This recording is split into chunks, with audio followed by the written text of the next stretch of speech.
Hello.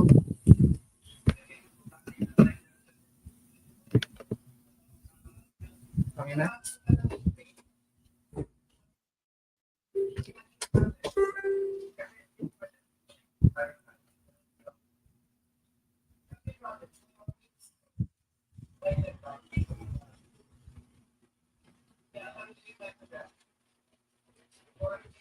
Hello. Hi. So, I guess we are already live. Okay, check muna natin ha. Kasi last time,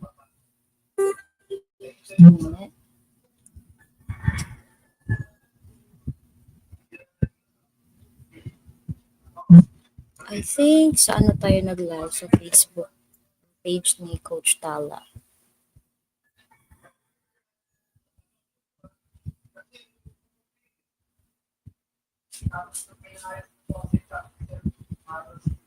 Okay, live na ba tayo sa Facebook? Okay, sandali lang kasi wala pa ako nakikita. I cannot monitor your comments kasi I cannot see our live. Sige, subukan ko sa YT. I don't know if it's public. Public ba tayo sa YT? Sa Facebook na lang sana kasi mas maraming member dito sa Facebook.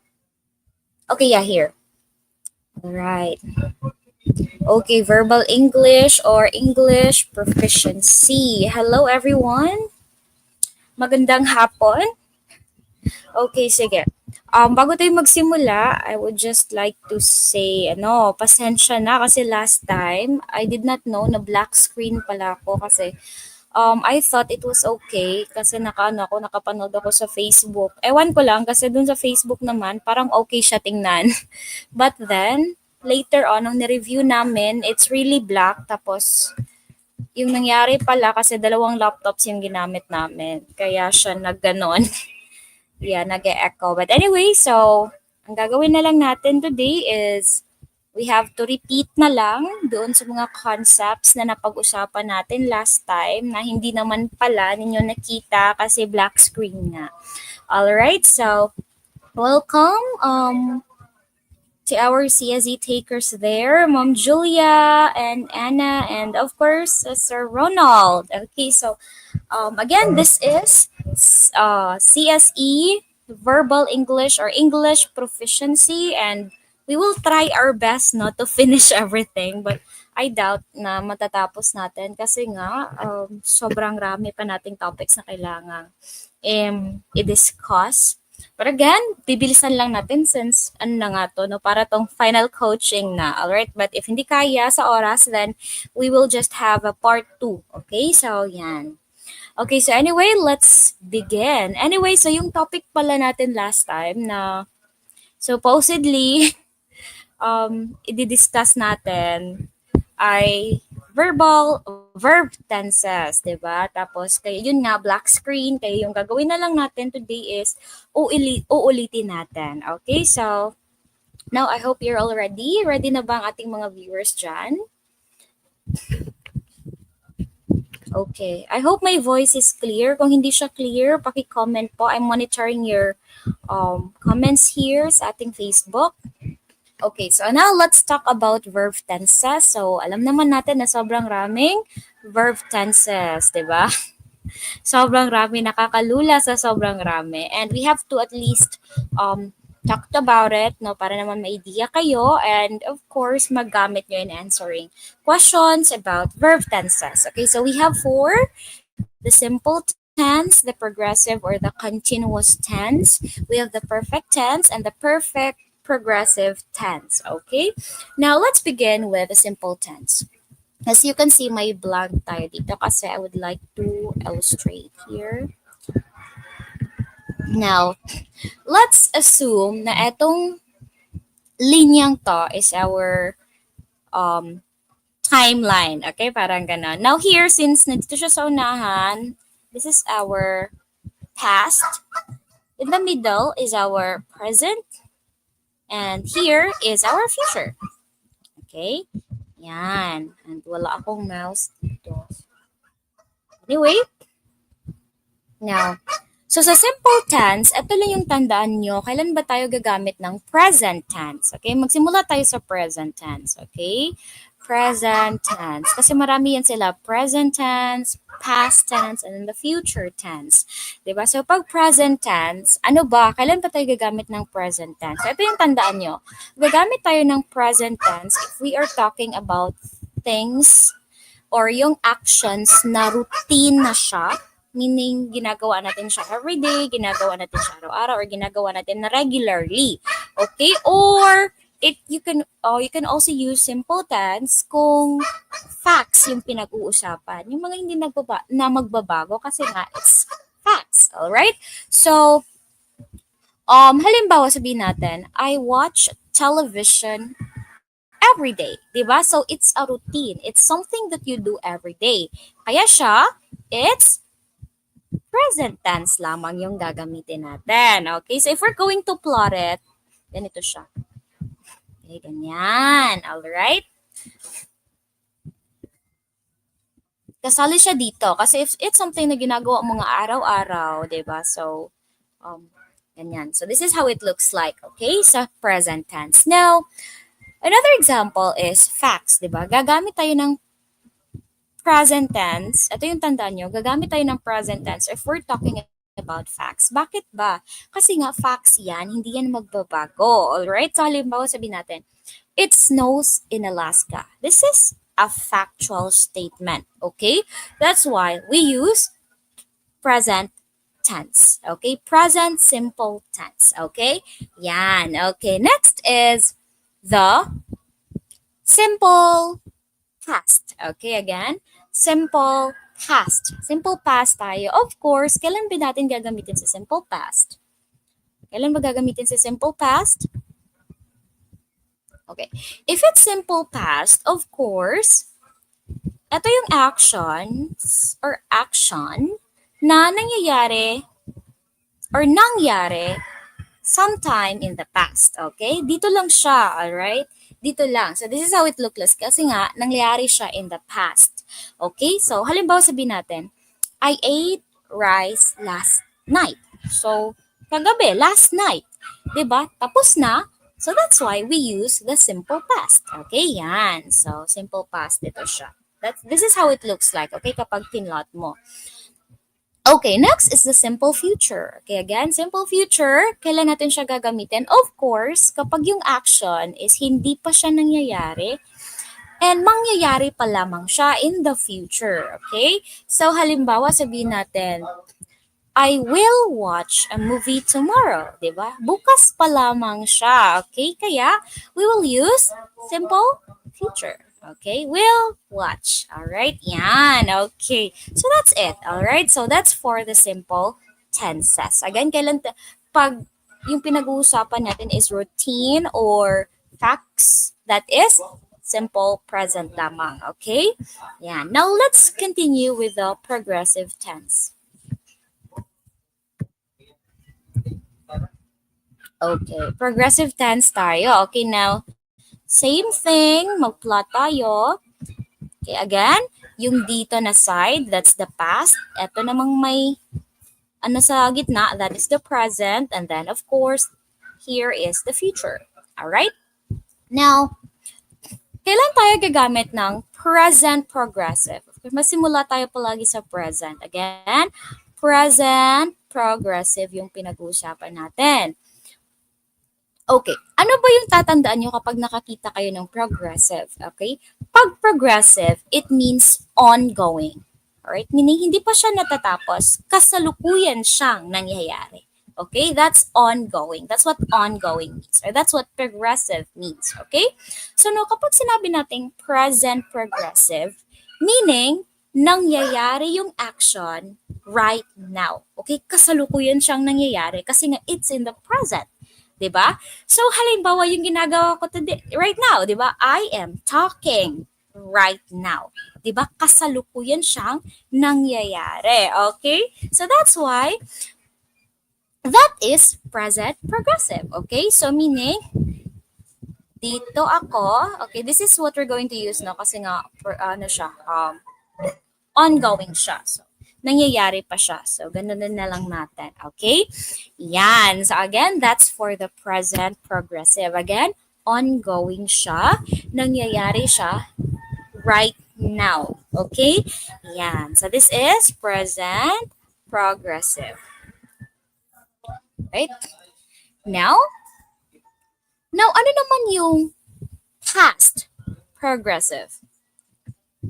Okay. Ano si past progressive naman? Okay. Kailan tayo gagamit ng past progressive? Okay. Ito yung tandaan nyo kay past progressive. Di ba pag progressive, ongoing siya. So, ang mangyayari dyan, may dalawang actions na nangyari in the past. Tapos, yung isang action, so mag-plot tayo ng dalawang action dito. Dahil in the past siya nangyari, kaya dito tayo magpa-plot. Okay? Now, yung sabi niya, yung isang action, okay, ilagay nato etong action na to. It's ongoing, meaning nangyayari siya, nangyayari siya, nangyayari siya. Tapos, biglang may interruption, may biglang another action na nangyari. Okay, so parang may interruption na nangyari. Okay, so halimbawa sabihin natin, I was eating when the phone rang. So, ibig sabihin, eto, kumakain ako, kumakain ako, kumakain ako, kumakain ako, tapos biglang nag-ring yung phone. Okay, yan. So, meaning may dalawang actions in the past, tapos yung isa, ongoing, tapos biglang may nag-interrupt na another action, another past action. Okay, so that's what past progressive means. All right, yan. So, this is past progressive. Yan, PP pa rin. Okay, excuse me for a bit lang muna.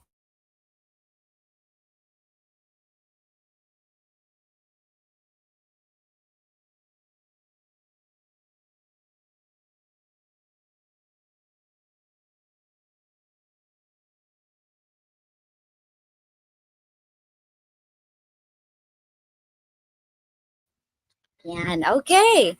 Now, let's continue to the past progressive. Sana yung ano ko. Again, future na pala tayo kasi tapos na tayo sa past. Okay, now let's continue with the future progressive. Okay, so future progressive. So ano ba yung ibig sabihin?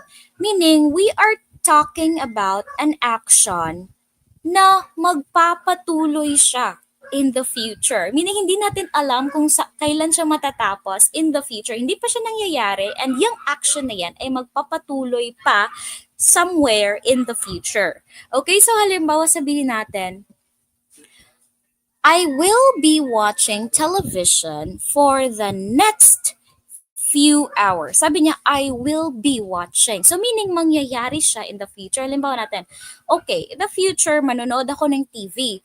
Tapos, manonood ako for the next few hours. Hindi ko alam kung kailan matatapos. Okay, so ongoing siya. Patuloy siyang mangyayari sometime in the future. Okay, that's why it's a future progressive. Okay, yan. I hope that's clear. Okay, so that is future progressive. Alright? Okay, now let's continue to perfect tense. Ulitin nga natin ulit. Pag sinabi natin progressive, anong ibig sabihin nun? It means ongoing. Alright? Kaso, ongoing pa siya. Hindi pa natatapos yung action. Alright? Now, eto naman si perfect tense. Ano bang ibig sabihin ng perfect sa konteksto dito? Okay?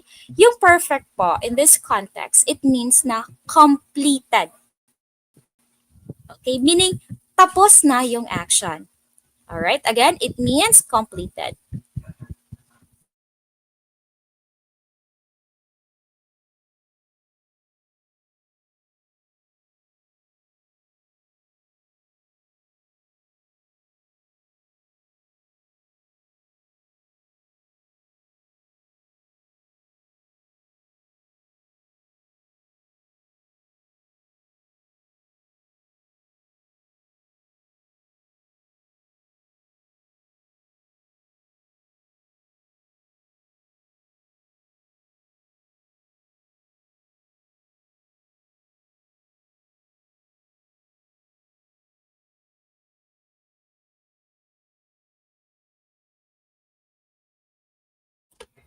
Okay, yan. Alright, so, yan. Okay, pasensya na sa interruption, no? Kasi nahihirapan ako, hinahanap ko yung mouse ko.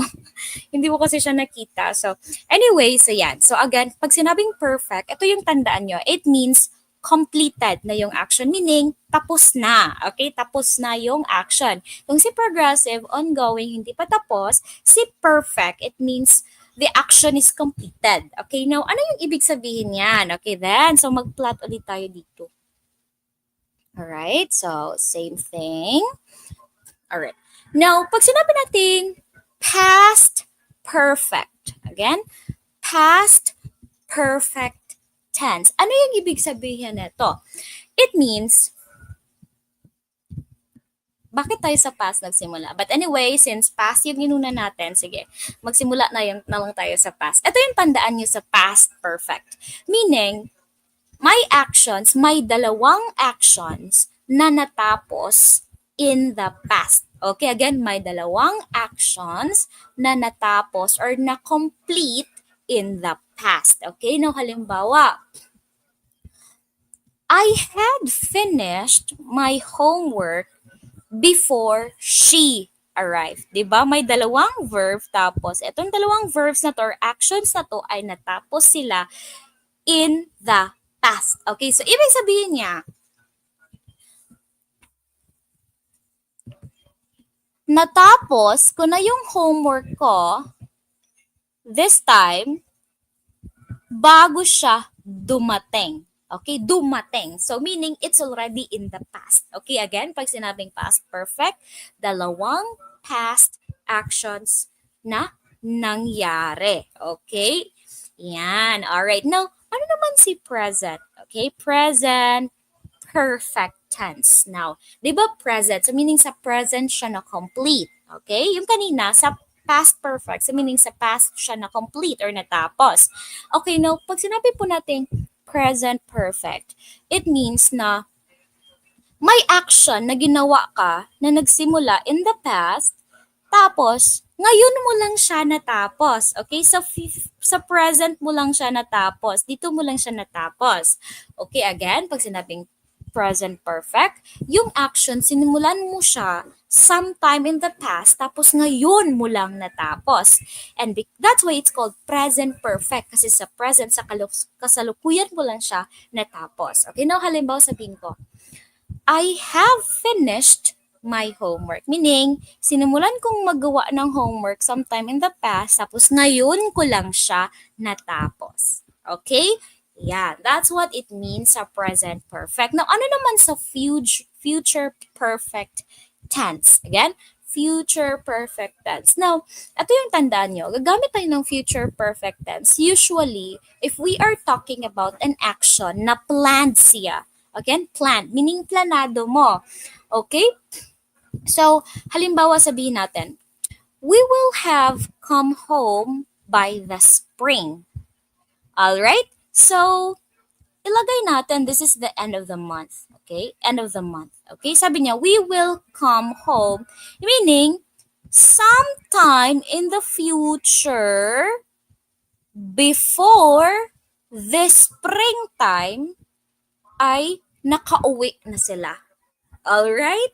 Gets? Okay, so that's what future perfect means. Alright? Yan. So that's it. Now, let's continue to the last one. Alright? The perfect progressive tense. Alright? So, again, no, if medyo confused pa kayo, you can just rewatch the video. Sobrang straight naman ang line ko. But anyway, yeah, ganito siya. Alright, so again, this is perfect progressive tense. So, meron siyang perfect, meron siyang progressive, di ba? So, parang nakaka-confuse. Alright, now, what does it mean? So, magsimula tayo sa present perfect progressive tense. Okay, so ibig sabihin niya, di ba, si present perfect, kanina, si present perfect, yung action, nagsimula siya in the past, tapos natapos siya in the present. Si present perfect progressive, ito yung actions that started in the past and hindi pa siya natapos, ongoing pa rin siya. Okay? Alright, so halimbawa, sabihin natin, I have been talking for 2 hours. Meaning, kanina pa ako nagsasalita, although hindi pa siya hour, maybe 30 minutes pa siguro akong nagsasalita. So, it started 30 minutes ago and until now, diba? So, that's why it's present perfect progressive tense. Again, ito yung mga action na nagsimula in the past but until now, hindi pa siya natatapos. Okay? And possible na magpapatuloy pa rin siya. Okay? Yan, for the next few hours. Okay? So that's why it's perfect, present perfect, progressive tense. Okay? Now, pag past perfect naman, okay. Now, ano naman si past perfect? Alright, so, eto si past perfect. Kung si past perfect, kanina na past perfect lang, you've completed 2 actions.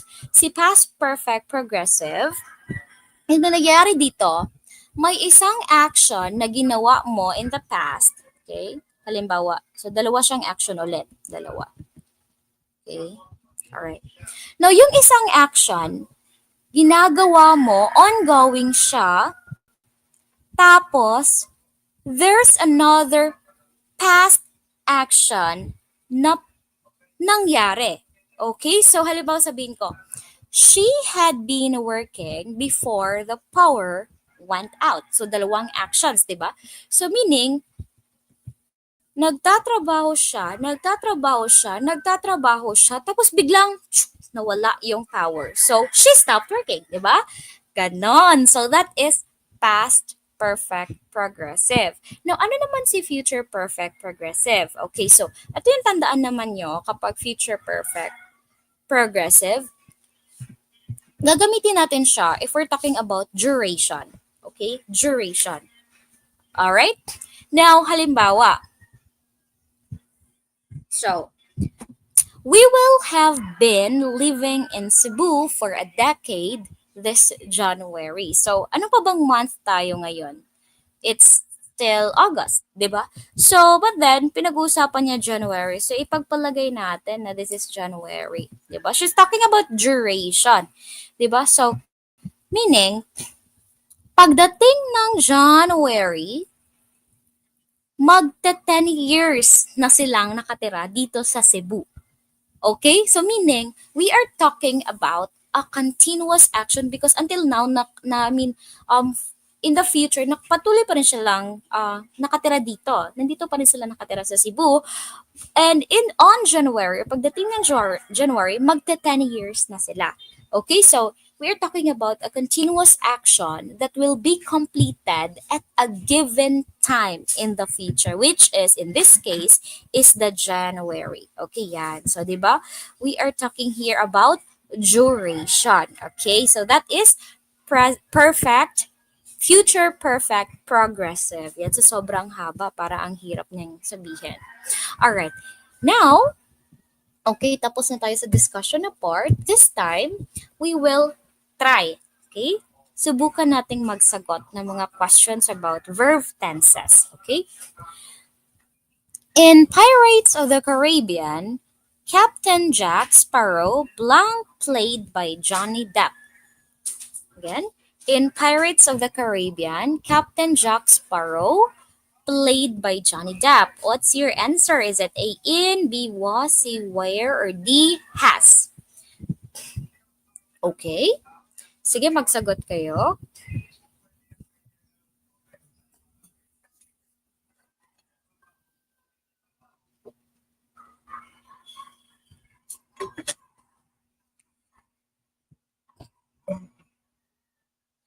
Okay, so, of course, so let's do elimination, ha?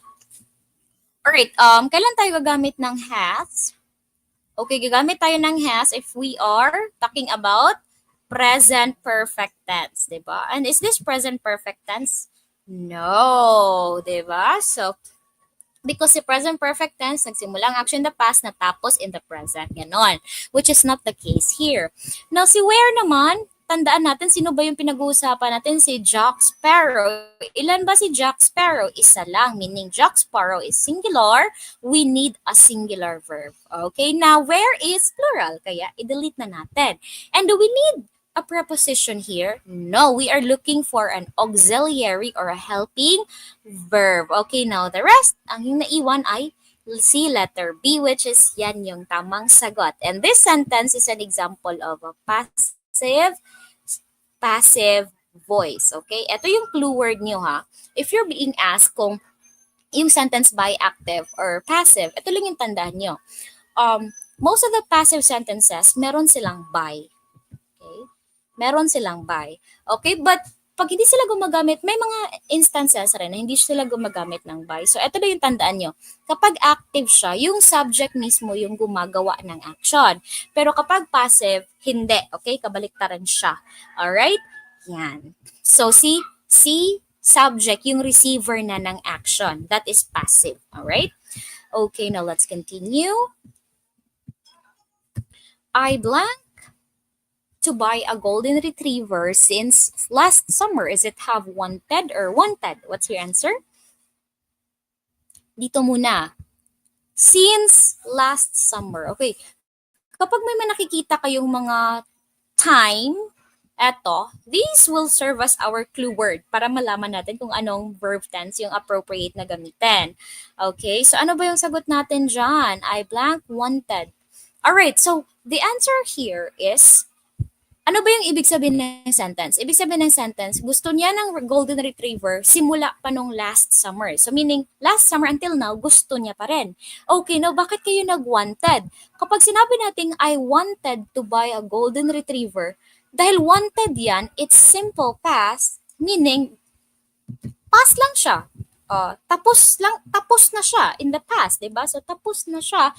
So meaning, yung ibig sabihin niya, I wanted to buy a golden retriever, meaning, noong last summer niya lang gusto ng golden retriever, pero ngayon, hindi na, which is not the case here. Kasi nga, sabi niya, since last summer, meaning until now, gusto niya pa rin. So, that is letter A, have wanted, di ba? Yung pagkagusto niya doon sa golden retriever, ay nagsimula in the past, but until now, ay totoo pa rin. So, meaning, we need to use the present perfect. Okay, so that is letter A. Have wanted. Very good. Next, I blank an advanced course in the French language for 3 weeks now.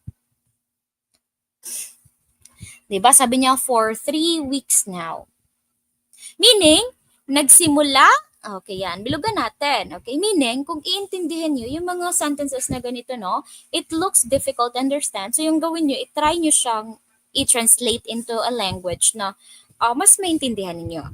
Alright, so for 3 weeks now, it means na yung action ay nangyari, or it started in the past and it's still continuing even in the present. So dahil nagsimula siya in the past, tapos until now ay patuloy pa rin, we need to use the present perfect progressive. Okay, so alin dyan? That is letter A, have been taking. All right, I have been taking. Okay, yan. So that is letter A. Pag am taking kasi, meaning, nangyayari siya right now. But sabi niya, for 3 weeks, so nagsimula siya for the 3 weeks ago. Diba? So hindi siya appropriate. All right, next. Edgar Allan Poe, blank Annabel Lee. Okay, anong sagot natin dito?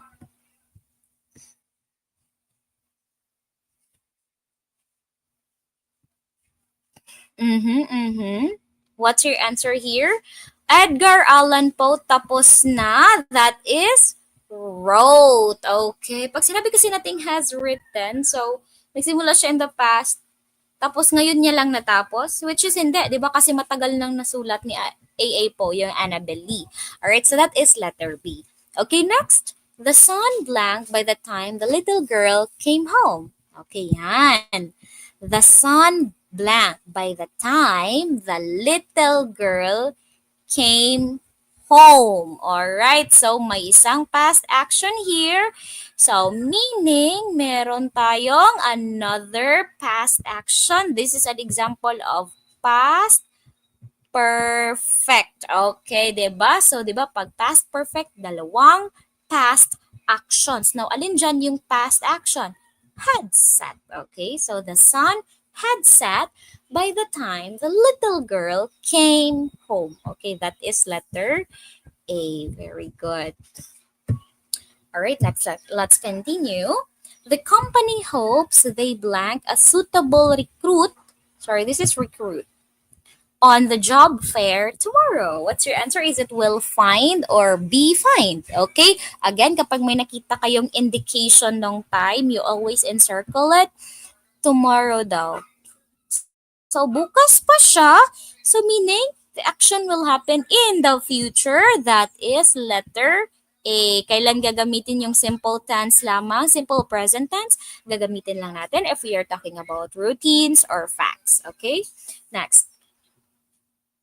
When I got to my office cubicle, I realized I blanked my little sister's lunch. Oh no. Okay, so again, you first look at the verbs na ginagamit. Alright. What's your answer? When I got to my office cubicle, I realized na nadala ko pala yung lunch ng aking sister. So that is had taken my little sister's lunch, 'di ba? PP, dalawang past action. Yung isa, nadala niya yung lunch ng sister niya by accident. Yung pangalawang action, nasa office na siya and dun niya lang na-realize, 'di ba? Yan. So that's past perfect tense. All right, next. Last week, I blank how to drive. Okay, last week.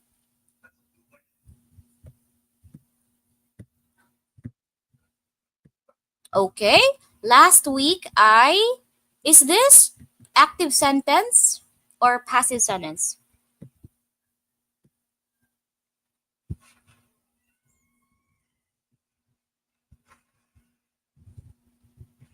I was taught. Okay? Hindi po pwedeng was teach. Kasi kapag ganito, was plus past participle. Ano ba yung past participle ng teach? That is taught. Okay? Taught. Alright? Wala tayong teached. Wala tayong teached. Alright? So that is letter B. Okay, next. I wish I blank go home for the holidays, but my schedule is too tight. Is it can or could? Okay, ito yung medyo kind of technical, no, very technical. Kailan tayo gagamit ng can? Kailan tayo gagamit ng could? Diba? So, sabihin ko sa inyo, I can sing. Okay, meaning, I can dance. Kailan tayo gagamit ng can? Gagamit tayo ng can if we talk about an ability. Alright? Again, an ability, meaning yung kakayanan mo na gumawa ng something. Okay, now, kailan naman tayo gagamit ng could? Gagamit tayo ng could if we talk about something na gusto nating mangyari but hindi siya mangyayari. Meaning, it's just a wish. Diba? Now, sabi niya, I wish clue word, wish. Gusto niyang umuwi pero hindi siya makakauwi. Diba? So, that is could. Alright? Yan. So, that's the difference between the two. Okay? Next. Agnes blank from asthma since she was born.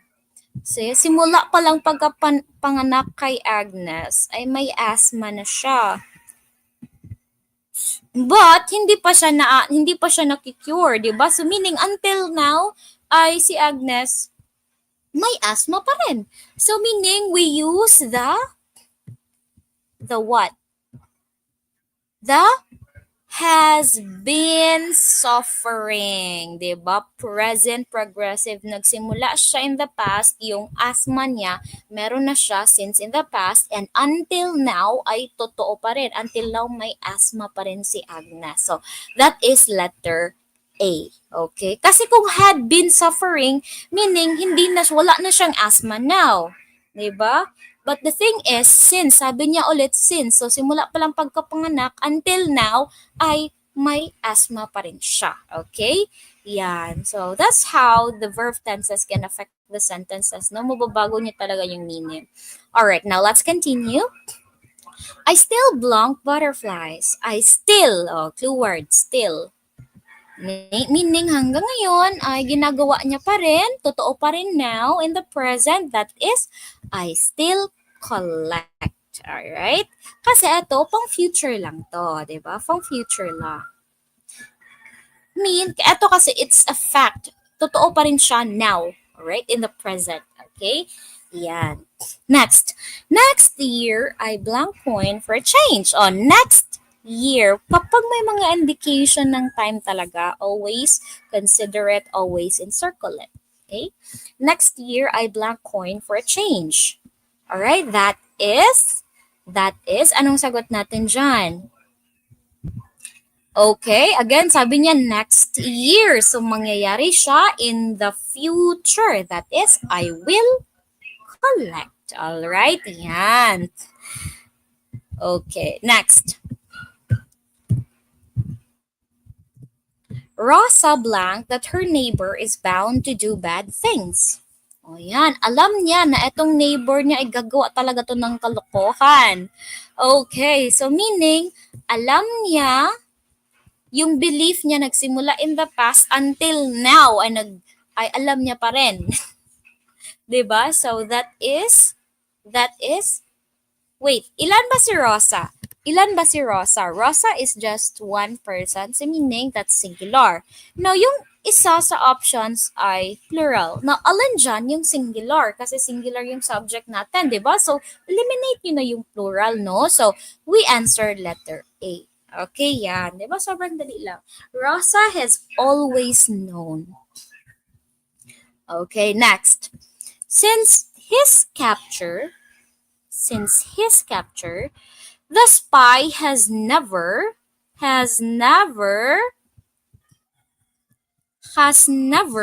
ano yan? Ano ulit yon? Has plus past participle. Alin ang past participle sa dalawa? Diba?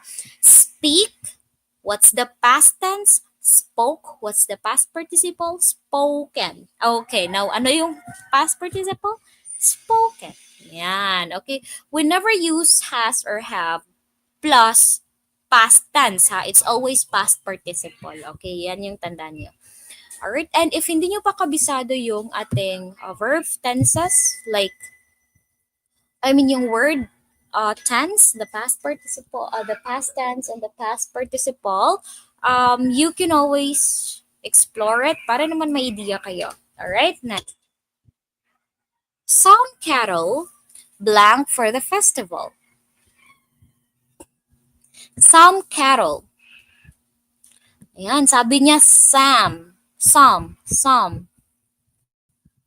cattle. All right, is this plural or it's singular?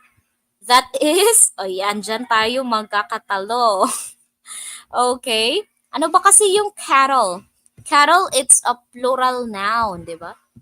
Cattle. Okay. Yan, it refers to more than one cow or ox. Okay, so dahil plural siya, we need a plural verb too. Okay, kasi always mag-agree si subject and si verb. Okay, so we're killed. Alright? Next, somehow Moana believed that she is the what? Okay, it is a fixed phrase in English, meaning para siyang mga idioms, no?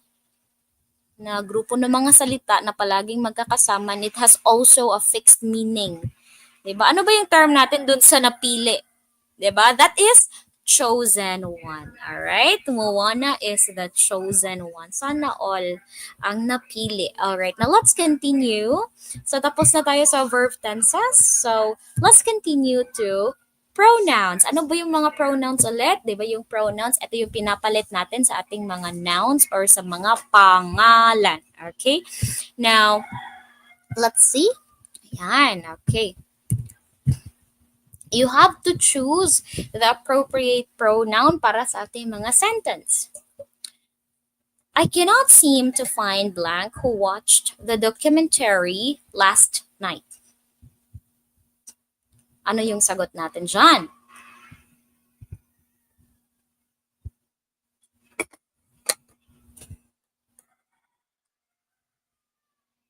Okay, eto yung tandaan nyo ha. Kapag may nakita kayong indication ng negative, ano ba yung negative? Okay, negative sentences, ito yung may mga not, no, yung mga ganon, alright? So, kapag may negative, you always use anybody. Okay? You always use anybody. Okay, now here, sabi niya, cannot. Not is a negative word. So, meaning, we use anybody. Alright? Okay, so again, I cannot seem to find anybody who watched the documentary last night. Okay, yan. Again, kapag may negative, always choose the anybody. Okay, do not answer nobody. Alright? Because nobody is no, it's negative, negative. So, dalawang negative na yan. Hindi yan pwede. Alright? Alright, so yan. Next. Joanne still can't believe she watched a horror movie by oneself or herself. Now, alin dyan?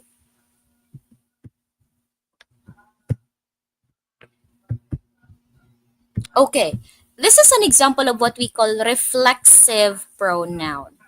Ano ba yun sa reflexive pronoun? It refers back to the subject, okay? That's why it's reflexive, di ba? So, yan. Now, is Joanne a girl? Yes, okay. So, we use herself. Okay, yan. Okay, again, dahil nga, it's a reflexive pronoun. Nagre-refer lang siya ulit doon sa subject. Okay, so that's why herself. Okay, next. After receiving passing marks on my calculus, blank can make me sad today. Blank can make me sad today. Alright, ano ba? After receiving passing marks, etong statement na to, does it have a positive meaning or a negative meaning? It has a positive meaning, di ba? Kasi nga nakapasa siya. Meaning, eto sa susunod, we use negative. Okay? Ganon yung, ganyan yung ruling kapag ganito ng mga statement. So, which one is a negative word? Di ba sabi ko kapag may no, not, may mga cannot, ganon, that is nothing. Alright? Meaning, walang kahit anong bagay ang makakapag-sad sa akin today. Okay, so that is letter B, nothing. All right, nothing. Nothing can ruin my happiness. Yan. Okay, next. Can I reward blank this holiday with a trip to vegan? Sorry, this should be big letter, no? Because it's proper. Okay, can I reward blank this holiday with a trip to vegan? What's your answer? Okay, sino ba yung pinag-uusapan dito? I, sabi niya. I. Meaning, the speaker is talking about yung sarili niya. So that's why we use myself. Okay, this is another example of reflexive pronoun. Kasi yung pronoun nagre-refer back doon sa ating subject. So that is letter B. All right, next, let's continue.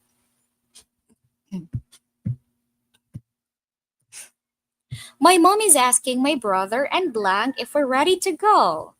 Yeah, my brother and And.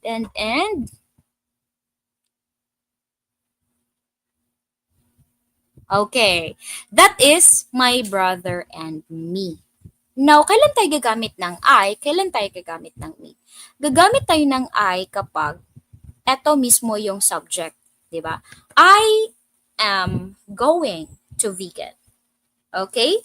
Again, gagamit tayo ng I if it is the subject in the sentence. Okay? Kailan tayo gagamit ng me? If we are talking about the object. Ano ba si object? Object is the receiver, di ba, of the action. My mom is asking who? Di ba? My brother and me. So meaning, eto si my brother and me, they are objects. That's why we use me. Kasi si me, gagamitin natin siya pag object na yung pinag-uusapan. Now, yung tanong, paano natin po ko hahanapin yung object? Very simple. Hanapin niyo yung mga verb or main verb doon sa sentence, tapos you ask what or who. Kaya halimbawa, is asking who? My brother and me. Yung sagot are the direct objects or the objects. Ganon, okay? Which is the case here. That's why we use me. Alright? Yan. Useful din yan kasi para alam niyo yung direct objects, so other objects ng ating sentence. Next, the wonderful discovery was made by they or them. By. Okay, now here's the difference. Same kanina, no? Kapag by, di ba sabi ko kapag by, gagamitin natin siya sa passive sentences. Ano ba yung passive sentences? Yung subject is the receiver. So meaning, pag gagamit ng by, yung nakasunod sa kanya is an object kasi receiver eh, di ba? Receiver, yung tagatanggap. So the object. So, discovered by who? Di ba? Discovered by who?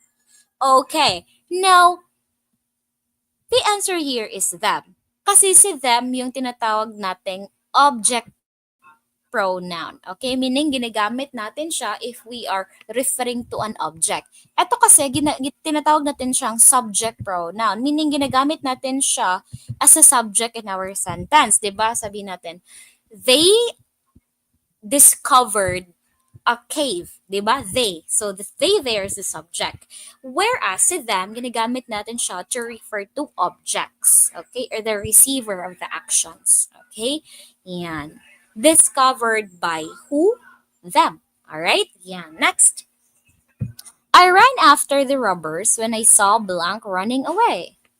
Sabi niya, tumakbo siya after. Hinabol na yung robbers. When I saw, sino ba yung nakita niya? Yung mga robbers. Okay, sino yung nakita? I saw who? Saw who? Ano ulit yun? Pag who, you need the object. Alin dyan yung object pronoun? Saw who? Them. Okay, saw them. Alright, running away. Alright, now bakit hindi themselves? Kasi nga this is not reflexive. Hindi siya fit sa reflexive kasi. Alright? Yan. Next. Satine was the first woman Blank Christian fell in love with. Okay, now we're talking here about who or whom.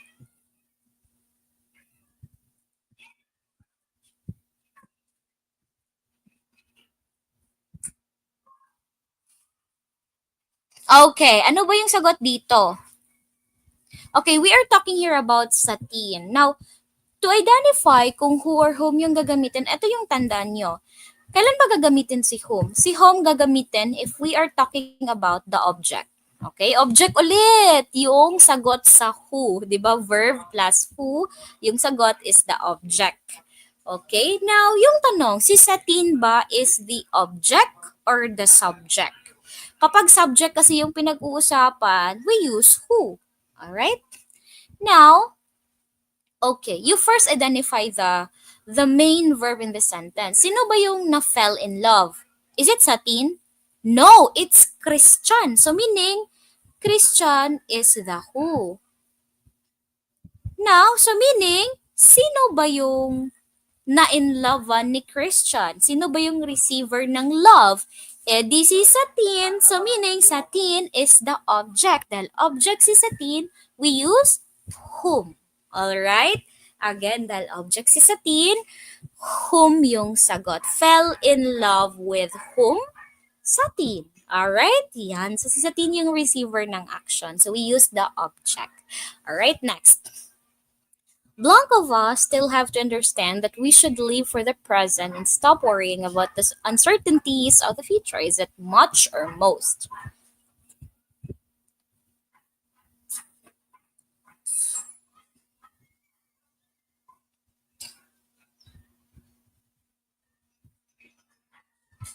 Okay. Okay.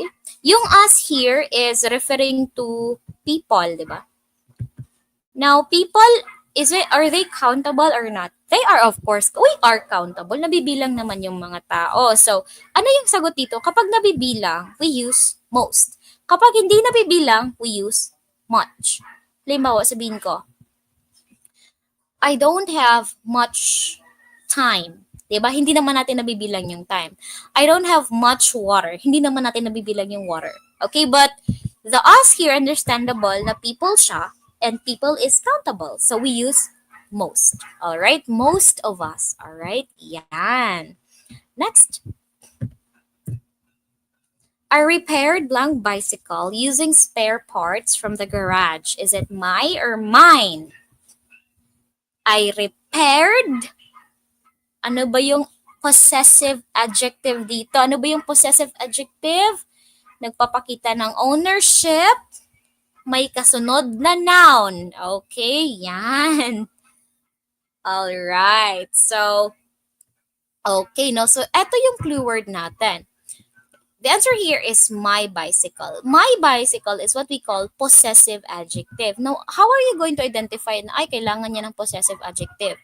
Kapag yung nakasunod is noun. Kasi nga, di ba si adjective, dinidescribe niya yung noun. Kaninong bicycle? My bicycle.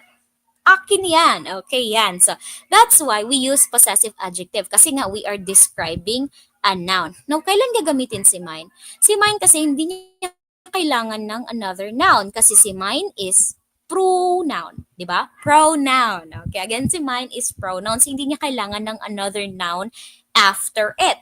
So, halimbawa sabihin natin, that bicycle is mine. Yan. Okay. Do you see the difference? I hope you do. All right, next. The sunbeam never found blank way to the ocean floor. Is it there or it's? Oh, this is very simple na if we're talking about singular, isa, or hindi siya nabibilang. Tapos, if it's non-human, ano ba yung gagamitin natin? Hindi tao. Hindi yung sunbeam ba ay tao? Hindi. So that's why, alin ba yung hindi natin ginagamit natin sa mga hindi tao or non-human? It's. Diba? It's way to the ocean. Alright, so that is letter B. Wow, ang galing. Alright. Ang galing ni Ma'am Nerlyn and Ma'am Angelica. Alright, hello. Now let's continue. Nick keeps blank aunt's books in a trailer. Is it his or her? Nick. Yung Nick na pangalan, is it pang babae or pang lalaki? It's a male name. Or dahil pang lalaki siya, Nick keeps.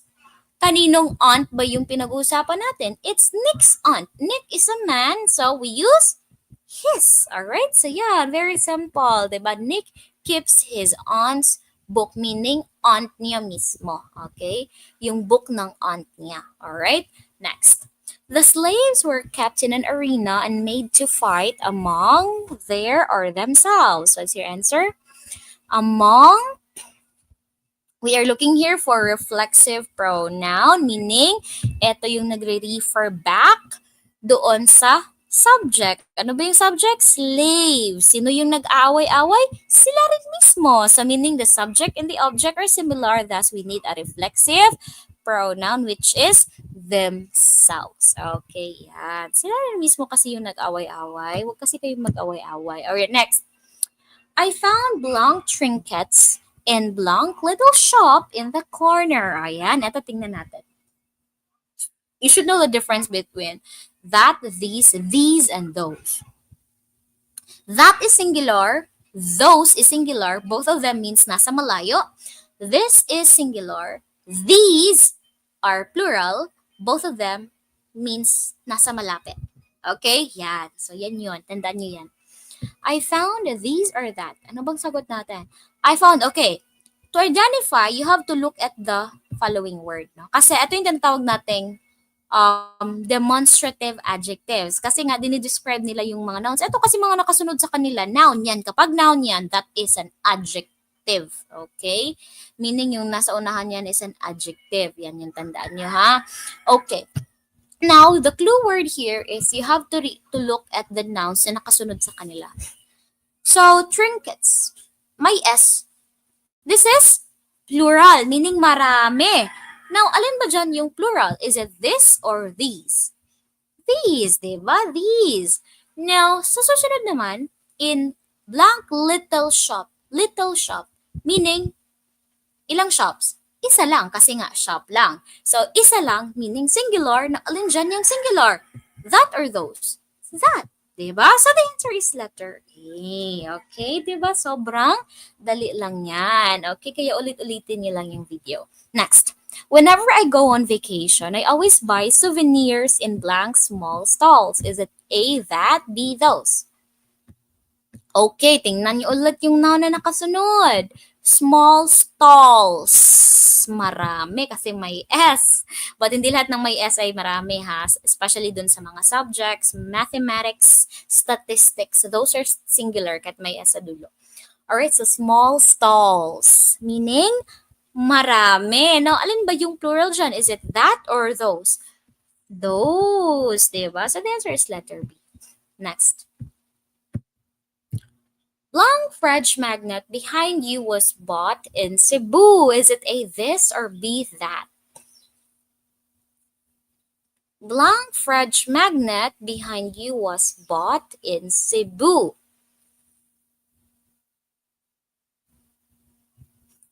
Anong sagot?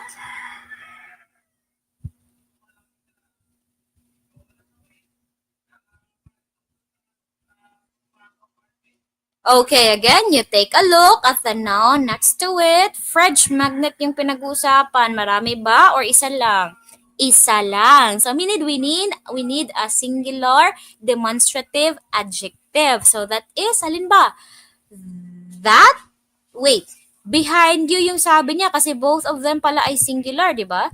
Pero, nagkakaiba siya sa meaning. This sa malapit, that sa malayo. Sabi niya, behind you, meaning malayo sa speaker. So, that is that.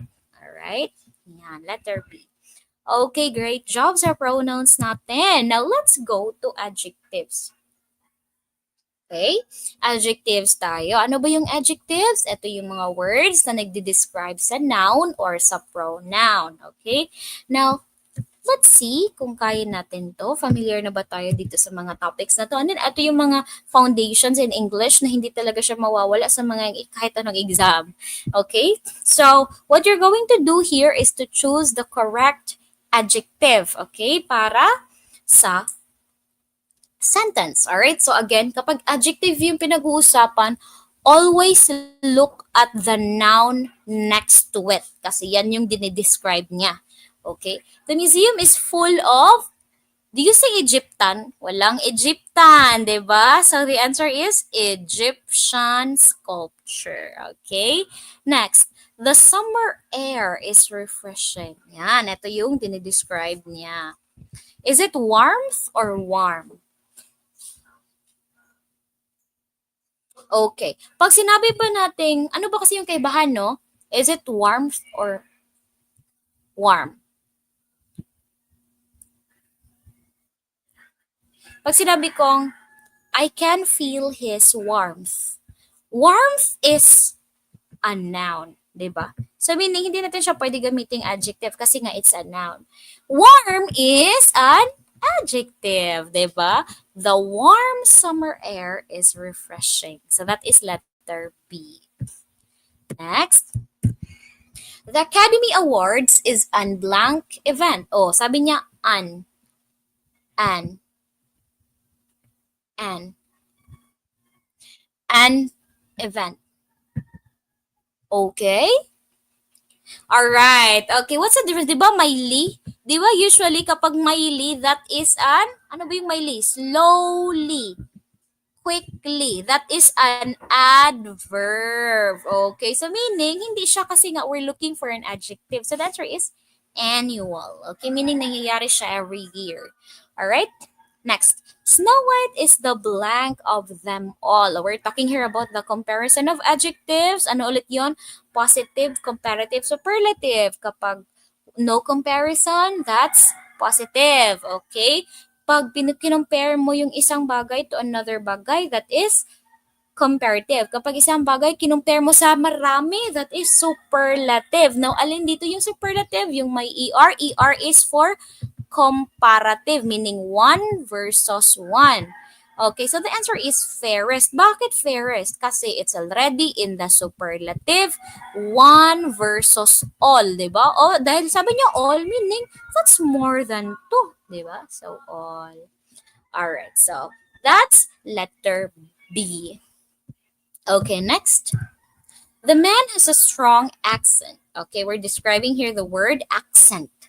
Okay, ano ba kasi yung rustic? Rustic is a noun kasi, alright? Sabihin natin. No. It's not a noun. It's also an adjective, but usually, nagde-describe siya ng mga bagay na katulad ng bahay, 'di ba? So, meaning it's something na simple lang, something na makikita natin in rural country, rural places, ganun. So, that's rustic. So, but we're looking for an accent kasi ano ba yung tamang adjective na pwede natin gamitin to describe an accent? Russian, di ba? Yan, di ba? So, it's similar or something or yeah, yung accent niya is parang similar to someone from Russia, di ba? So, yeah, Russian accent. Next, the island has blank and blank beaches. Ayan, it's just a matter of spelling. O, di ba? Klarong-klaro yan. Pristine and immaculate. Yan, spelling lang yan. Familiarize also with the spelling, especially with the words, no, na medyo mahirap talaga. Okay, next. My goal is to visit all my favorite blank countries. Is it European or European? What's your answer? Again, it's still a matter of spelling. Spelling pa rin yung pinag-uusapan natin. So, ano yung answer natin dito? Sige lang, magsagot kayo.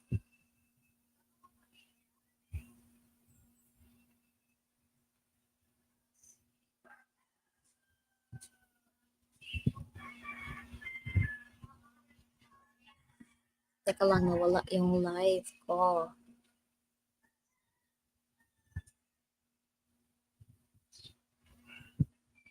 Ito pala. Alright, so the answer here is European. Okay, wala po tayong European na I have. This is wrong. I wish I'm an blank racer. An. Ano ba yon? Okay. An? Ano ba yung earlier? Okay, earlier, pwede natin gamitin sa comparative. Di ba? Are we comparing here? No. Okay, so we are just looking for describing the word riser. Walang comparison na nangyayari. So that is just early. Okay, next. Maleficent is a blank villain. Okay, now it's just still a matter of spelling. Okay, that is, etong word na to, it means na very evil, wicked, bad, di ba? Ayan, so that is nefarious. Okay, this is the correct spelling. All right, next. Between Nicole and Nika, the letter is blank. Yan, so 1 versus 1. Okay, so meaning we use the comparison na may ER. Alin yung may ER? Prettier. Yan. Again, this is used for superlative 1 versus ilan? 1 versus many. Okay, yan. Next. The mayor is blank enough to have whatever it is he desires. Oh, alin ba yung tamang word na makaka-describe or makaka-supply dito sa sentence natin? Sabi niya, ito si Mayor, blank enough na kaya niyang gawin kung ano yung gusto niyang gawin kahit hindi pa yan mali. Meaning, the Mayor is very powerful, 'di ba? Kapag brave kasi, it means they're courageous. May positive meaning kasi itong brave, pero yung statement kasi parang we can imply na medyo negative kasi everything that he desires. So we don't know what, baka mali yung ginagawa niya, di ba? Yeah. Okay, next. Samuel is a or an numismatist. Ano ba yung numismatist? Ang numismatist, ito yung mga kaibigan mong mahilig mangolekta ng mga coins. Yan, tapos pag-aaralan nila. So that's the numismatist. Okay, yan. So, alin ba yung sagot? Ano kayo yung sagot? Alright, so are we comparing here? No, wala namang comparison. So we do not say most energetic. Most energetic kasi is superlative. Di ba kailan ginagamit? One versus many. But may comparison ba na nangyayari? Wala. So you just go with energetic lamang. Alright, that's letter A. Next, swastika is an blank symbol having many different meanings. Okay, is an, ano kayong pagkakaiba nito? Mm-hmm. Alright.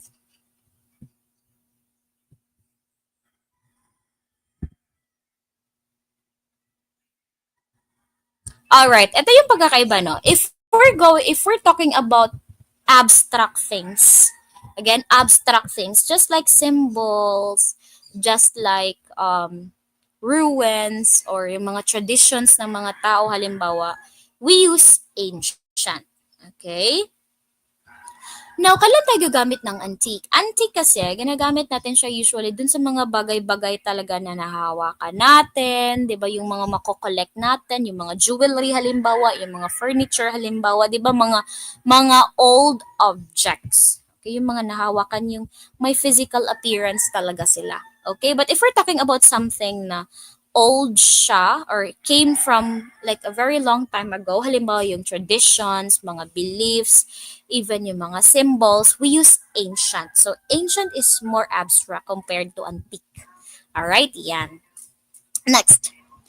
Miss Peregrine takes care of blank children. Okay, diba? Ano ulit yon? The peculiar children. Okay, so that is letter A lamang. Diba? Wala namang comparison na nangyayari doon. Okay, next. I feel blank that I did than I did yesterday. O yan, yung araw ngayon, kinumpare mo sa araw yesterday. So that's still 1 versus 1. We use better, di ba? Good, better, best. Best is the superlative. Okay, so good is the positive. All right, next. Alice has always been the blank of the Marquez children. Has always been, Marquez children. So, one, isa lang si Alice, kinumpara siya sa children na marami.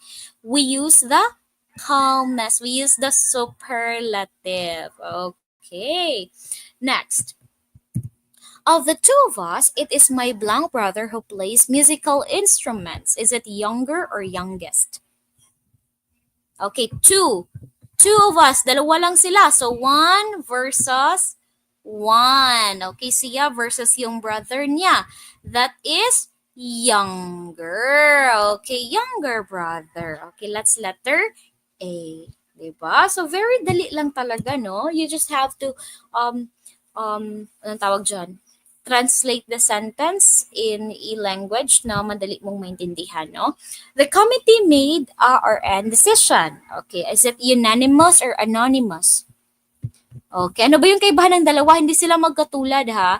Pag sinabi kasi nating anonymous, halimbawa, this song was written anonymously, meaning, hindi natin alam kung sino yung nagsulat kasi wala siyang identity. So that's what anonymous means. But pag sinabi kasi natin unanimous, meaning nagkakaisa yung desisyon nila. Okay, again, meaning lahat sila nagkakaisa doon sa isang desisyon. Okay, so what's the best option here? That is unanimous decision, meaning nagkaisa sila sa isang desisyon. Alright? Maybe lahat sila nag-agree doon sa isang desisyon. Alright? So yan. Yan, tapos na tayo sa adjectives, di ba? Now, we will proceed with the adverbs. Now, ano naman si adverbs? Kung si adjective kanina, minamodify, dinidescribe niya yung noun or pronoun lamang. Kapag naman yung words ay nagde-describe doon sa adjective or sa verbs natin or sa kapwa niya adverb, that is an adverb. Okay, so meaning, yung titingnan natin kung sino yung dinidescribe niya. Kapag yung dinidescribe niya ay hindi noun or pronoun, then that is an adverb. Okay? Now, let's see, for example, Yan, we have different types of adverbs. Now, we have adverb of time. Diba? It answers the kailan. Diba? I haven't seen you lately. I haven't seen you kailan. She called me today. Iba pala yung nakasulat dito, ha? She called me today. Kailan mo siya tinawagan? Kasi called yung verb, di ba? So, verb. Kailan mo siya tinawagan? Today. Di ba? So, if it answers the question, kailan, that is an adverb. Okay? Now, pag place naman, they threw trash everywhere. So, this is they, ha? Okay, di ba place is saan? Saan nila tinapon? Through is tinapon. Saan nila tinapon yung mga basura? Everywhere. Okay, meaning that is an adverb of place. Okay, now ano naman yung manner? Manner answers the question, paano? Paano ba? The young lady opened the door politely. Paano niya binuksan yung pinto? Politely. Diba? So that is manner. Yan. Kapag degree naman ay gaano, di ba? Gaano. She is so excited to meet Bining. Gaano siya ka-excited? Excited is a verb, di ba? And if it describes the verb, that is an adverb. So excited, di ba? Dahil gaano, that is degree. So frequency naman ay ilang beses. So yan, ilang beses. He usually calls from overseas. Ilang beses ba siya tumatawag? Usually. Ganon, di ba? So that is the types of adverbs natin. And it's very easy to identify. No, you just have to ask those questions na tinanong ko. Kailan, saan, paano, gaano, ilang beses. Okay, yan. Ganon. Now, let's give it a try. The child was dressed in a remarkably unusual costume. Okay, now which is the adverb here? Again, tingnan nyo kung ano yung dinidescribe nila. Ano ba si costume? Costume is a noun. Meaning, hindi siya yung sagot. Isa na lang yung naiwan. That is remarkable. Paano ba siya nag-dress? Remarkably. Diba? That is manner. Diba? So, dinidescribe niya kung paano siya nag-dress. Dress is verb. So, that is adverb. Okay, next.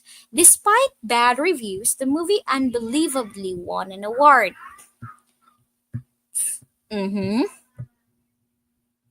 Okay. Despite bad reviews. Ano ba yung nakasunod sa bad? Yung nakasunod sa bad is noun. Meaning, bad is an adjective. Kasi yung nakasunod sa kanya, yung dinidescribe niya is a noun. So, meaning this is not our answer. Now, we have unbelievably. Bakit unbelievably? Unbelievably won. Won is verb. Okay, so meaning unbelievably describes one, meaning unbelievably is adverb. Okay, so the answer is letter B. Oh, here's another tip. Usually, kapag may liyan, that is an adverb. Diba? Yan. Next.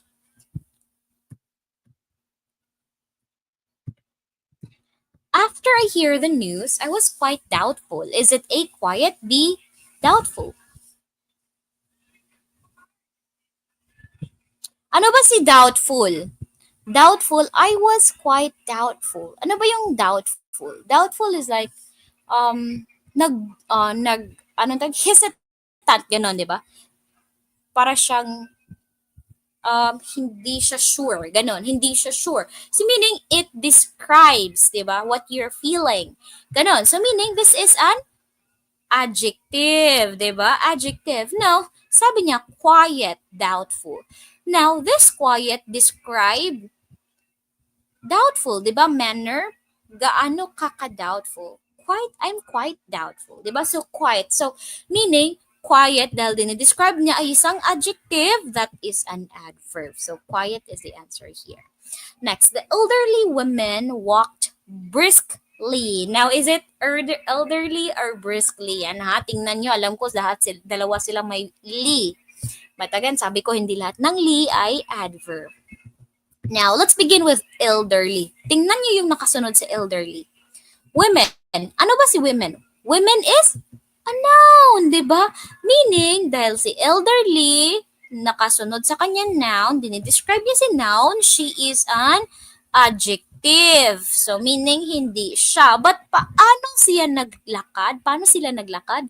Briskly. So, meaning here, the answer is briskly kasi dinidescribe niya kung paano sila naglakad. Alright? Laglakad is verb, diba? Next. The surprise party completely amazed my parents. Is it surprise or completely? What's your answer? Okay, the surprise party. Ano yung nakasunod sa surprise? Party. Party is a noun, meaning surprise is an adjective. Di ba? Very simple lang talaga mag-spot ng adjective. Okay, now, completely, paano sila na-amazed? They are completely amazed. Ano yung nakasunod sa kanya? Verb. Okay, so ibig sabihin, completely is the adverb. Kasi again, ulitin natin, kapag adverb, dinidescribe niya yung adjective, verb, or kapwa adverb. Alright, next.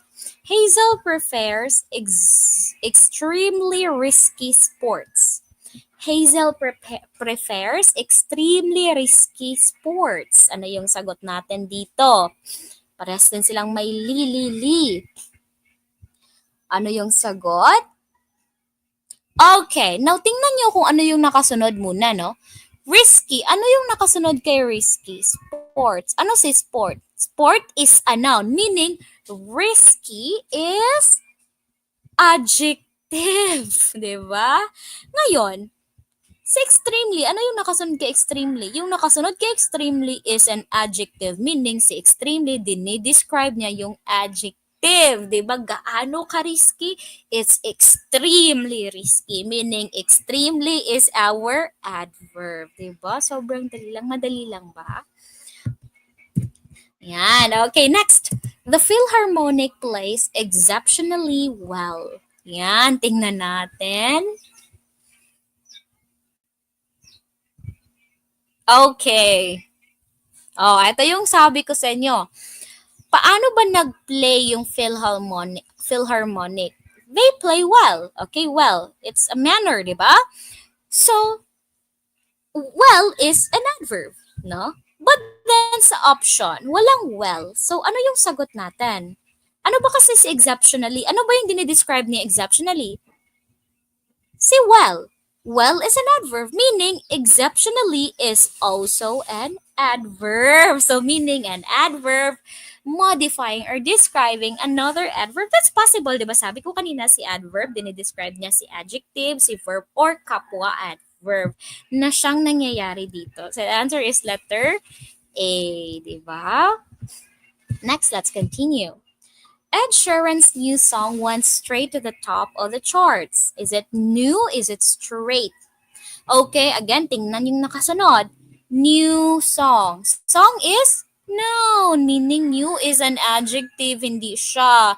Now, straight to the top. Went straight to the top. Ano yung sagot? Went how? Diba? Paano daw? Went how? That is straight to the top. Diba? Sobrang bilis. Nandun na agad sa top of the chart. So that is straight because straight here describes the went or modifies the word went, which is a verb. I had an absolutely wonderful time in Singapore. All right, now what's your answer here? O, katulad kanina, di ba? Ano ba yung nakasunod kay absolutely? This is, ano ba to? Anong nakasunod kay wonderful? Times. Time is a noun. So, meaning wonderful is an adjective. Now, ngayon, anong nakasunod kay absolutely? Anong nakasunod kay absolutely? It's an adjective. Meaning, dahil adjective yung minobodify ni absolutely, absolutely is an adverb. Okay, yan. So, absolutely is our answer here. Next. After attending the gym session, we were blank exhausted. Yan. Alin dito yung tamang adverb ang gagamitin natin? Exhausted is verb. So we need an adverb. Alin ang adverb? Really. We were really exhausted because real is an adjective, 'di ba? So kailangan niya ng noun. I have a real friend, 'di ba? Real friend. Friend is a noun. So meaning real is an adjective. Next, the bus was moving blank and it was annoying. Okay, moving how? Paano ba nag-move yung bus? Slowly, 'di ba? May li. Okay, bakit si slow? Kasi it's still an adjective, 'di ba? Kailangan niya ng noun sa susunod. Okay? Now, sabihin natin. The slow bus. Now, we can say the slow bus now. Alright? Yan. So, slow. That is letter B. Slowly. Next. Joanne plays the piano bad or badly. Okay. 'Di ba? May li ulit. So that is badly. Bakit badly? Si bad kasi is just an adjective. Pag adjective, kailangan yung i-describe niya is a noun. So we can say um she had a bad habit. Halimbawa, no? Bad habit is noun. So bad habit. Yan. But paano ba siya mag-play? Badly. Diba? So that's letter B. I got low scores because the exam was hardly or extremely difficult. Now, eto na. Okay, both of them are adverbs. But alin yung appropriate? Okay? Sobrang hirap ng exam, kaya it's extremely difficult. Ano ba kasi yung hardly? Kapag sinabi natin it's hardly difficult, it means it's barely difficult, meaning hindi siya mahirap pala. So, bakit ka nakakuha ng low scores? So, hindi siya appropriate dun sa sentence natin. Okay? So, that's why the answer is letter B. Next. Paul arrives at school lately or late. Oh, ito na. Hindi lahat ng lately ay tama. Kapag sinabi kasi nating lately, it means recently. Diba? I've been to Davao lately. Yan. Diba? So, which is not the case here kasi nga, si Paul, ibig sabihin niya, nahuli si Paul sa school. Kailan siya dumating? Late siya, diba? So, it still modify the arrives. Okay, yeah. So, that's why it's letter B. Carmen studies English. Ilang beses ba nag-aaral si Carmen? Daily. Okay, daily. Day is just a noun, diba? Anong araw ngayon? What day is it? Diba? It's a noun. Alright, so that's daily. Next. The system was blank when the computer crashed down. Is it almost complete or almost completely when the computer crashed down? Alin kaya dyan? Alright, which is correct? Okay, so, alright, almost complete. This is a linking verb kasi. So, complete is an adjective. Almost is the adverb, diba? Alright? Ano, yung system daw, complete na. So, meaning si complete, it modifies the system which is noun. That's why it's an adjective. Now, si almost, dinidescribe niya or minamodify niya si complete.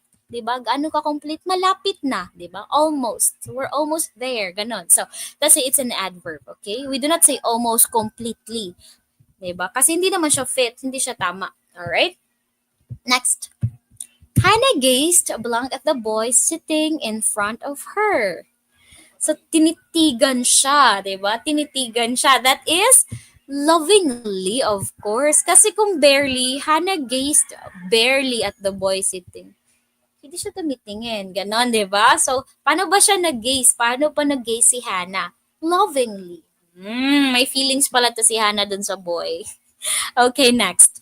The venue was blank full given the monsoon season. Is it remarkably or underwhelming? Yan.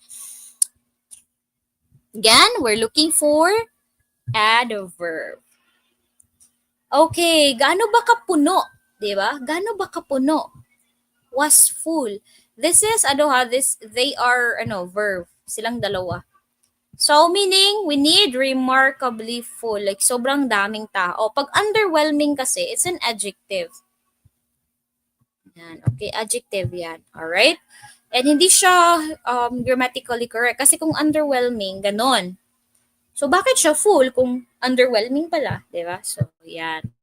Okay, next is the prepositions. Long bilis natin ha. Sige. Now, let's talk about prepositions. All right, so I have a technique here sa prepositions kasi most of the people, they get confused about kailan sila gagamit ng in, on, at. Now, here's what you have to remember. Now, I want you to think of a pyramid.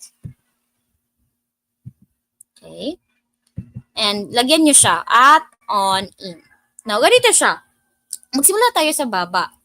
Okay, kung titingnan nyo, sobrang laki ng space ni in. So, ito yung tandaan nyo, gagamit tayo ng in kapag hindi talaga like very broad yung pinag-uusapan natin. Halimbawa, pag-uusapan natin yung month, pag-uusapan natin yung year, pag-uusapan natin yung country or city. Di ba sobrang lapad niyan? Di ba? Kapag mga ganon, we use in, di ba? In January, in 1991, in Cebu City, in the Philippines, di ba? So, sobrang lawak nun. So, kapag ganon, that's in. Now, take a look at on. Si on, medyo malaki pa yung space, pero hindi siya ganon kalaki compared sa in. So, meaning, si on is less broad compared kay in. So, kailan tayo natin siya gagamitin? Okay, sabihin nyo, abs. Okay? Abs. Okay? Meaning, kapag gagamit tayo ng avenue, boulevard, and street, you use on.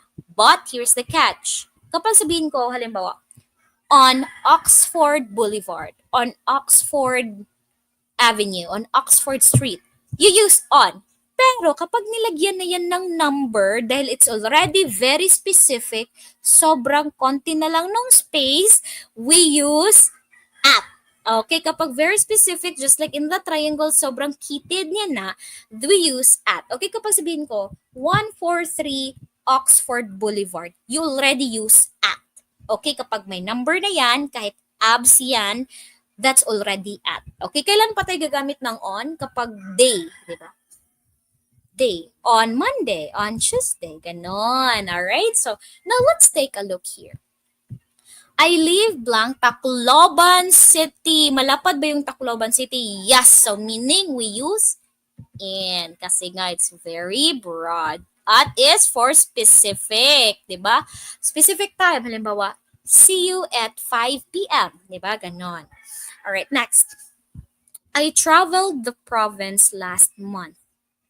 I traveled. Which one here expresses movement? Around. Okay, pag by kasi paano, 'di ba? It's a means of travel. Paano ka nag-travel around the province? Then by foot, by bus, 'di ba ganon? So, yan.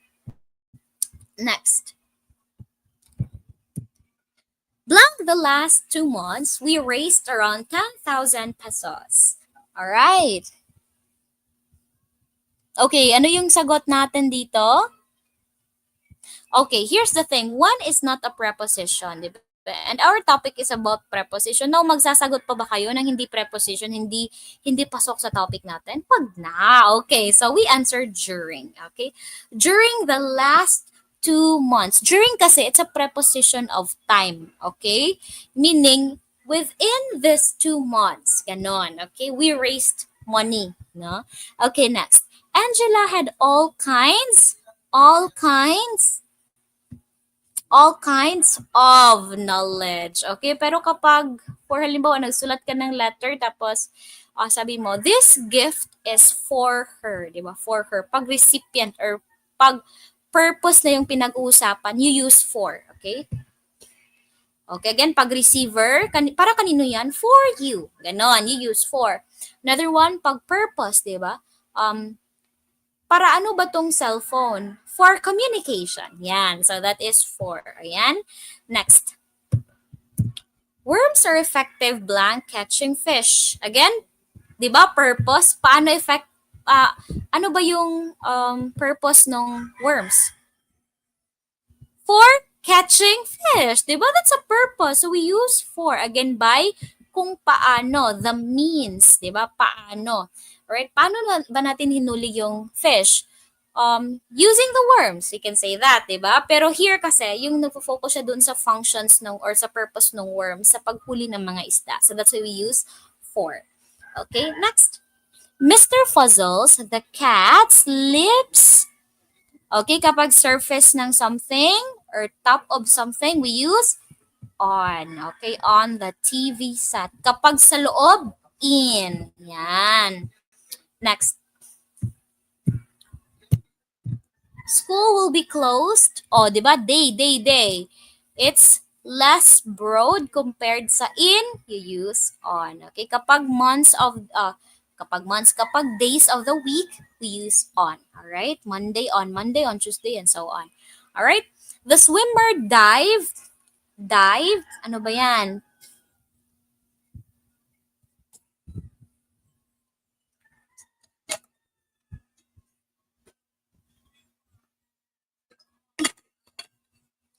Okay, so meaning there's a movement from a surface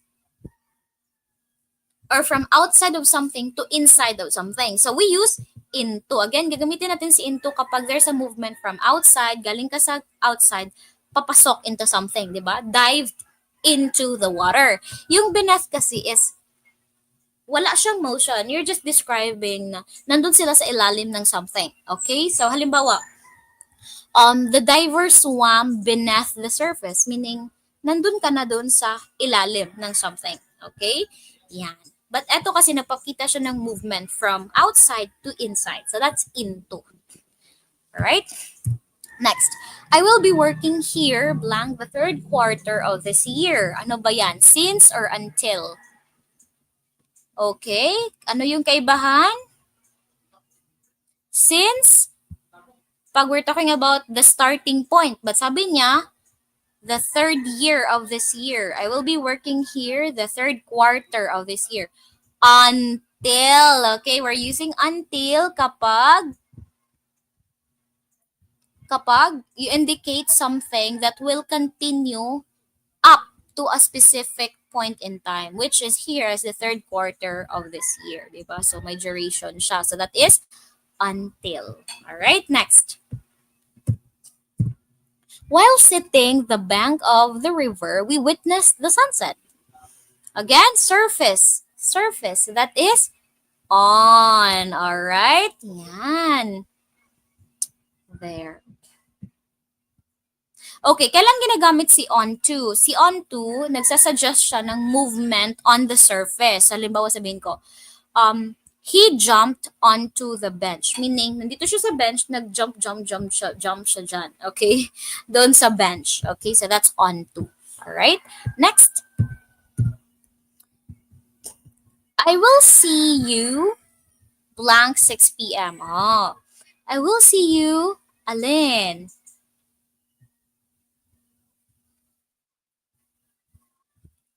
Okay. So, ano ba yung pinaka-appropriate? Yung ginagamit talaga natin commonly. That is around. Around, di ba, approximate, like, it shows approximation of time, no? Like, okay, I'll see you around 6 p.m. So, somewhere around 6 p.m. ay makikita tayo. Ganon. Okay, so actually si about acceptable but siya, pero the most appropriate is really around. Okay? Kasi si about usually ginagamit natin if we're talking about something, tungkol saan ba yung pinag-uusapan. It's about English, it's about literature, ganon. Okay, next.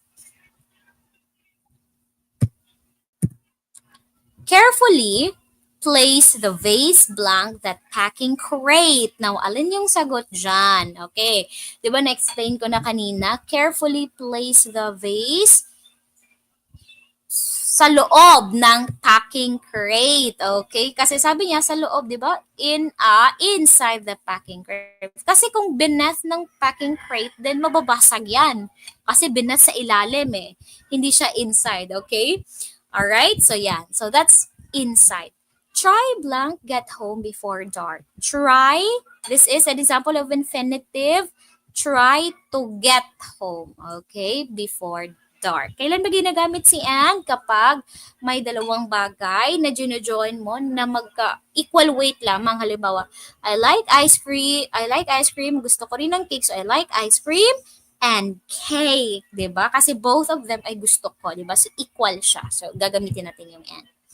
All right, next. And is a conjunction, and we're talking here about prepositions. Next. Paul convinced me to take up another spot.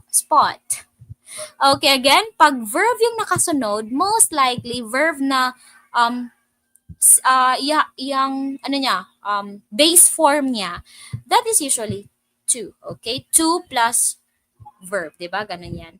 Sa infinitive natin. Yan. Okay, next. I have been forbidden. See ulit. See ulit. To see you. From is, kailan din natin ginagamit? Where are you from? Saan ka ba nanggaling? Diba? So, we're talking about origin of something, diba? Or yung pinanggalingan ng something, diba? So, from. Okay, so, next. Okay, we are done with prepositions. Now, we will continue with the conjunctions. Ano ba yung conjunctions? Ito yung part of speech na nagko-connect ng words, ng phrases, and ng clauses. Diba? So, now let's talk about it. All right. He went to the ocean and found an unforgiving sea. Now, I want you to identify alin dito yung ating ano tawag dyan? Conjunctions. He went to the ocean and found an unforgiving sea. That is, and. Okay, very good, no? It connects phrases or clauses or words. Okay, that's conjunction. Diba? Kinoconnect niya si ocean and found. Okay, yan. The day was hot and so we made popsicles. Okay?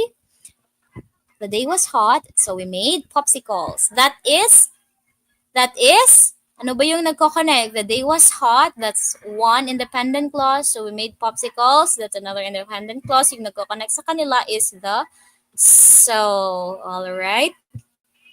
So, yan. All right, now let's continue. After we gave it a ball of yarn, the kitten became playful. Okay. Pagkatapos daw nilang bigyan ng ball of yarn, we gave it a ball of yarn that is after. So this is dependent clause, di ba? No, ano yung nagjo-join sa kanila with this independent clause? That is after. Okay, so that is letter B, di ba? So I hope na you can already identify conjunctions kasi if you're not familiar, you can check it. There's a lot of lists. There are lists of conjunctions online. So, yan. Basta tandaan nyo, gino-join nila yung mga words, phrases. Okay, next. The crowd sounded loud and aggressive. And, diba? And, yan, very common na yan si and. Okay, next. I was sleeping while others were partying. Yan, this is another independent clause. Independent, yung nag-join sa kanila is while. Right, diba? I am studying well so that I can achieve my dreams. Okay, I can achieve my dreams. That's one word, one sentence. I am studying well, another one sentence, yung nag-join sa kanila. So that. Okay. Well is, paano siya nag-aral? Adverb ito, di ba? No, can is the verb. Achieve is another verb. This is a modal pala. It's a modal or an auxiliary verb. Ganun. Next. Maui does not know swimming nor surfing. Ayan, dalawa dito. does not know swimming nor surfing. Hindi siya marunong mag-swim, hindi rin siya marunong mag-surf. Diba? Kinakombine niya yung swimming and surfing. Ganun lang, okay? Not is a negative word, hindi yan. Does is an adverb, it's a verb. Okay, this is wrong, of course. Hillary acted as if she were the daughter of a president.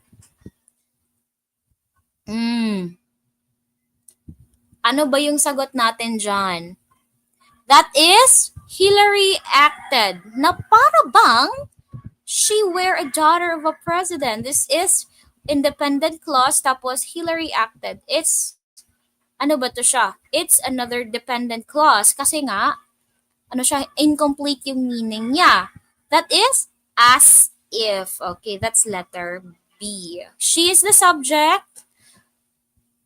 Of is a preposition.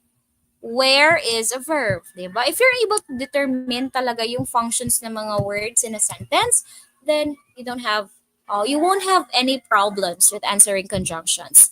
Next, her family is poor. Nevertheless, she dreams to become a doctor. Eto isang independent clause, another independent clause. Okay, this is the conjunction, diba? Yan, kinakombine niya yung dalawang sentences. Nico is only allowed to use electronic gadgets after school and on weekends. O, diba clear na kayo, no? I mean, kitang-kita na after school and on weekends. They are being combined or joined by and. Alright? Next. Jan and his brother ride the bus to school. Alam yung sagot natin dito. Jan and his brother. Is it A and, B the boss, B the, or D to school? Okay, kinukombine niya si Jan and yung word na his brother. So that is and pa rin. Okay, next. An alligator is unique yet dangerous. Unique siya but delikado, pero delikado, di ba? You also use but when you're showing positive and negative, no, na relationship. Okay? Meaning the first statement, para siyang may positive na meaning, tapos yung sunod niya is negative. So yan, you use yet or but. Okay? So the answer here is yet. Next, skydiving looks like an exciting but rather dangerous sport. Diba? Exciting siya, that's positive. Pero it's a dangerous sport. So that is but. Okay, yan. But tayo dyan. Letter B. She is unpredictable whenever she is mad. Is it is unpredictable whenever or mad? Okay, she is unpredictable. One sentence, she is mad. One dependent clause, that is whenever. Okay, join niya yung dalawang yan. Alright, next. We will go to the mall unless it rains. Okay, it rains. We will go to the mall. Unless it rains, that is dependent clause. Diba? Okay, now ano yung nagjo-join sa kanila? That is the word unless. Okay, unless. That's letter A. Will is an auxiliary verb. Rains, it's a verb. Go is a verb, diba? So we choose unless. Joanna will accept the job provided that there is a bonus. Yan. I will accept the job provided that, diba? Kasi there is a bonus is another clause. Okay? So, ito lang yung dalawang ito, yung nagjo-join sa dalawang clauses na yan. So, that is provided that. Okay, next. Finally, I've been waiting for this day to come since I was a kid. Is it finally? Is it waiting? Since or kid? Oh, finally is, here it's an interjection, diba? Okay. this day to come since I was kid. I was kid. That's another clause. I've been waiting for this day to come. That's another clause. What combines them is since. All right. Kid is a noun. Finally is an interjection. Waiting is a verb, diba? Yan. So you try to apply all of the knowledge na natutunan nyo so far, okay, to identify the functions of the other words. Unless she says so, that's a clause. I will not go, that's another clause. Okay, what joins them is unless, diba? Okay. All right. Okay. So, sa gamit na to, hindi siya conjunction. Okay? You look at how it functions in the sentence. Okay? Go is verb, says is verb. All right, next. Yael asked her mother if she will stay for dinner. Okay. If Yael asked her mother, clause, she will stay for dinner. Clause, what does combine them? If. Okay, meaning that is the conjunction. Stay is verb, will is an auxiliary verb, the helping verb na tinatawag natin. Dinner is a noun. O yan. So that is if. We can talk while I cook. We can talk, clause, I cook. That's another clause. What combines them is the conjunction while. Okay, while. Cook is verb, can is modal or auxiliary verb, talk is another verb, diba? So yeah, that's it for the conjunctions. Now let's continue with the interjections. Alam niyo ba yung interjections? Ano ba yung interjections? Ito yung mga words na ginagamit natin to express emotions, like express extreme na mga emotions, diba? So, yan, tingnan natin if you're also able to identify these words. Usually, you can find it after the or before the exclamation mark. Okay? Yan, like, wow, what? Yung mga ganon, mga exaggerated na reactions ng mga tao. Okay? Alright, next. I will be done with my report shortly. Hooray! Okay, which is the interjection? Is it shortly? Shortly is adverb. So, hindi siya. Okay? Done is, I will be done. That's still not, di ba? Her, report. That's noun. That is, hooray! Okay, hooray is the interjection. Di ba? It expresses extreme emotion. Like, sobrang happy mo, di ba? Next. Oops! I'm late again. Okay, sorry. This is supposed to be, I think, period. Yan, no? Okay. Oops! Di ba? Yung mga random expressions. Kasi yung mga interjections, it can also be yung mga ganito. Oops. Yung mga nonsensical words na nasasabi natin because we are surprised. That's interjections. Okay. Oops. Okay, that's oops. Yan. All right, next. A scheduled power interruption again? Right. Yan, di ba? Great, you're being sarcastic kasi nga galit ka, kasi nga may interruption, may power interruption. Okay, that is great. Yan. Okay, this is the interjection, di ba? Sarcasm. Kevin certainly knows his math, but alas, I don't. Yan. But alas. Yan. Okay. Alam niya pero ako hindi, 'di ba? Alas is the interjection, 'di ba? Alas, 'yan. Ganon. Pero so far wala pa talaga ako nakikita or nami-meet na tao na gumagamit ng expression na alas. Alas, 'di ba? Okay, next. Help! That guy took my bag. Okay, help. Help. Okay, you are in a desperate situation. Help. Okay, yan. So that is help. Yan. Okay. Took is the verb. Hey, wala namang hey dyan. Okay, guy is the noun. Alright? So that is help. Will. O, diba? Ganito. Will. That was so hard. Okay. Will. Yung mga expression again na nagpapakita ng extreme na mga emotion. It can be surprise, galit, sarcasm, and so on. Happy, okay? That is will. Okay, yan. Wala namang finally. Do not answer words na wala sa sentence. Alright? Hard. Hard is adverb. No, adjective. That is the subject here. Alright? Hey, it's been a long time since we got there. We got together. Hey, it's been a long time since we got it together. Okay. Hey, that is hey. Okay.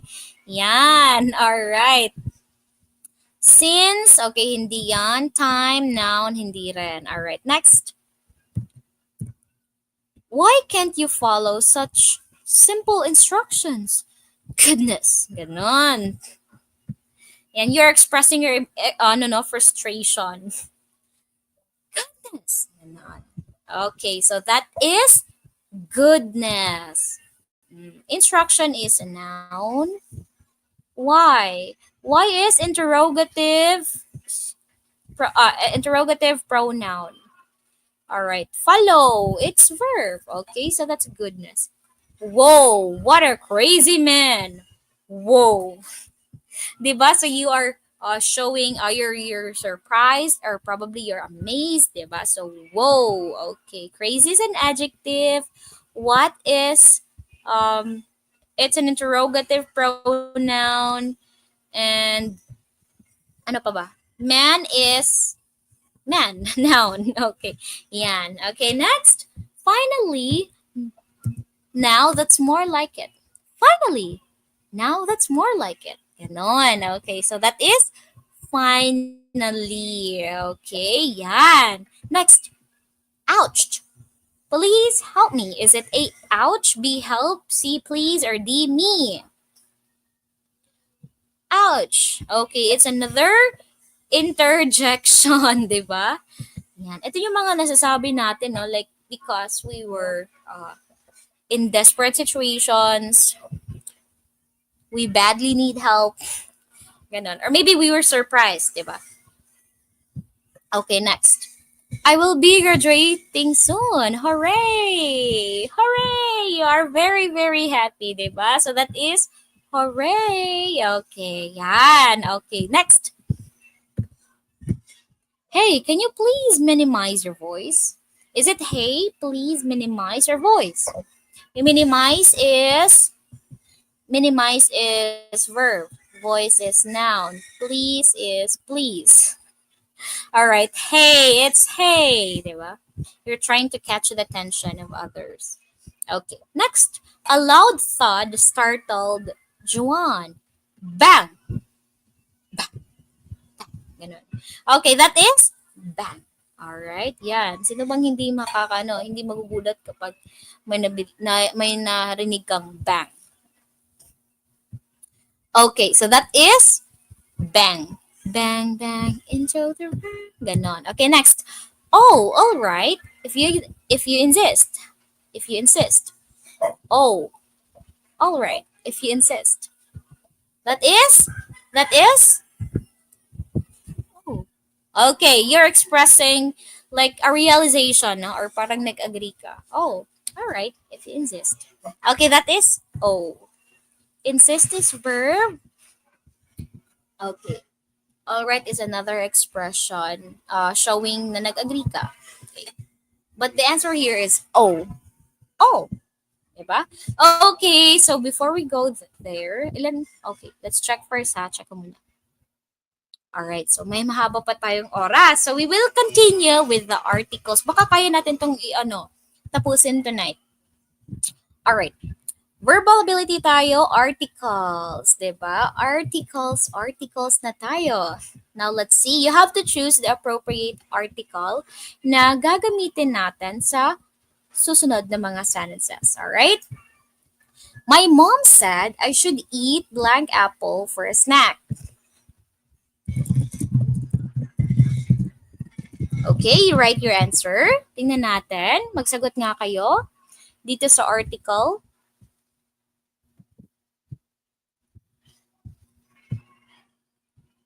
Saan ba natin makikita si article? Of course, itong mga articles, we can find them before the noun or before nouns. Okay? Tingnan natin if you can tell. Is it an, some, many, or none? Okay, di ba? Sobrang dali nito. So again, dahil si article nag-i-exist before the noun, so makadepende siya dun sa noun na gagamitin natin. Yung noun natin is apple. Do we say, I should eat some apple for a snack? Some apple? Well, some is used for, if we're talking about siguro marami na apples, no? But, it's just one here, so hindi tayo gagamit ng some, alright? Kasi hindi natin sure kung ilan yan. Alright? Second, none. Hindi. Many. I should eat many. If many yan, it should be apples, di ba? So, hindi. The answer is an. Kailan gagamit ng a? Kailan gagamit ng an? Okay. Magdepende yan sa noun na nasusundan niya. If the sound is vowel, you use an. Again, kapag vowel yung sound, again, wag kayong magbase sa spelling niya, magbase kayo dun sa sound niya, sa tunog. Okay? Kapag yung sound ng susunod na word ay vowel, then you use an. Kapag naman consonant yung nauuna sa susunod na word, that is a. Okay? Again, sound yung pag-uusapan natin. Okay, next. I hope to meet my idol at blank party next week. Eto. Is it a, the, her, or none? Ano yung sagot niyo dito?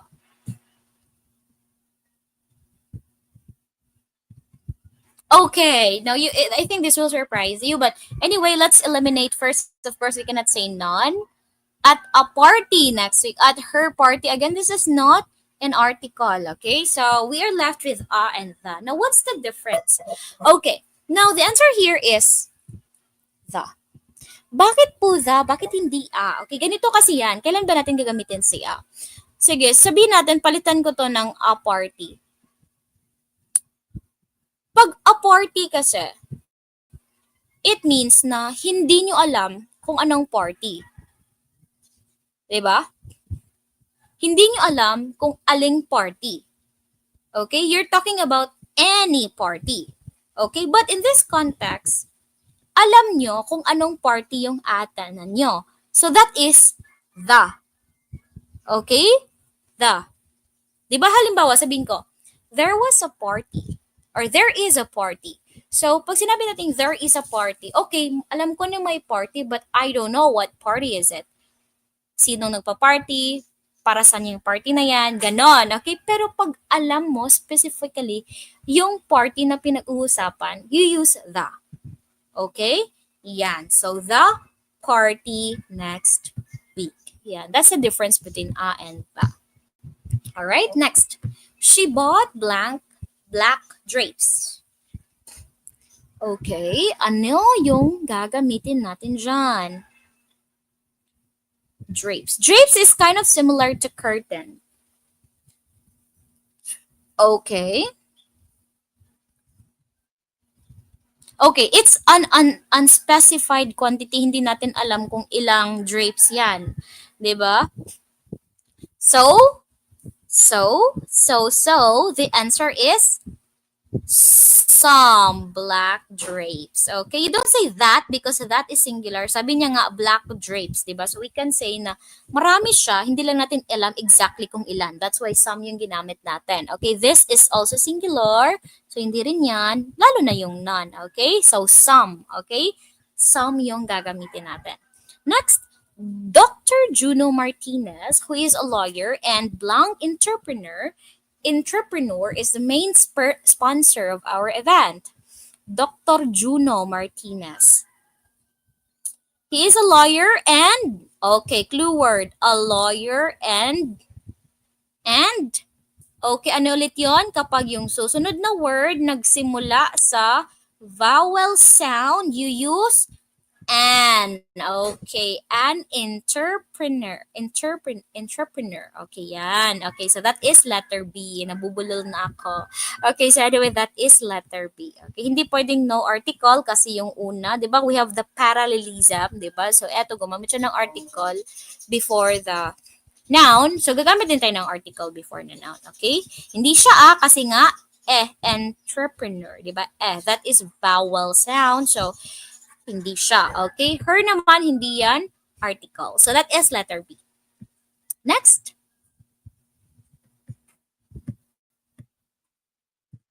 I've always had a hard time understanding calculus and blank trigonometry.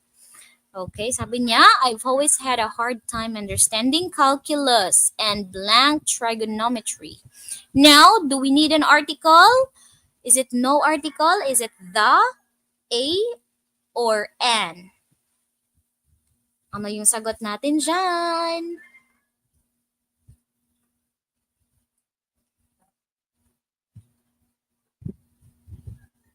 Okay. So, eto yun ha. If we're talking about subjects like mathematics, biology, math, calculus, do not use any article.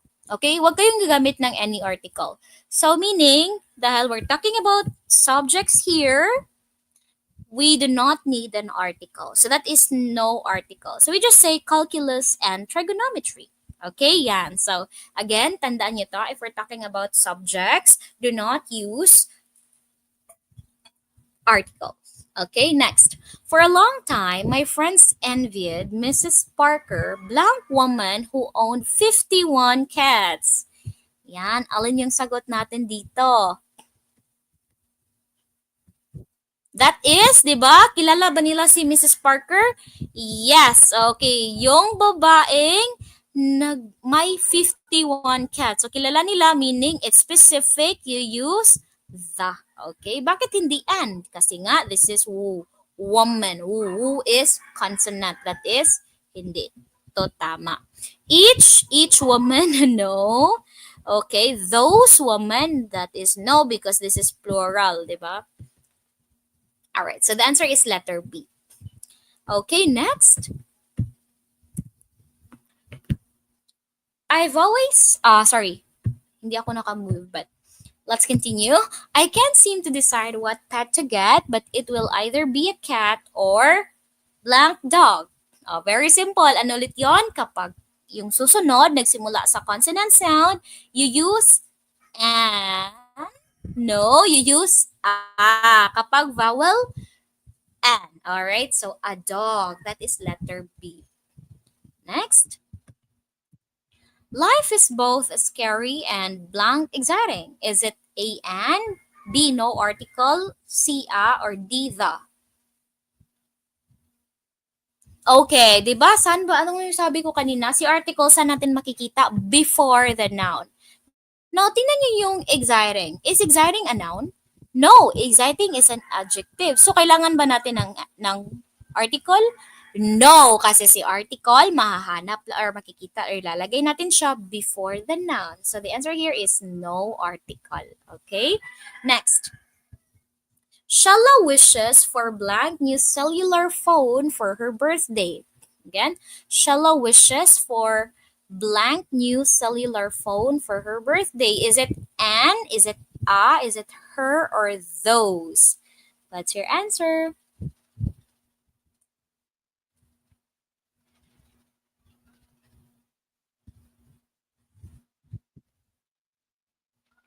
Okay.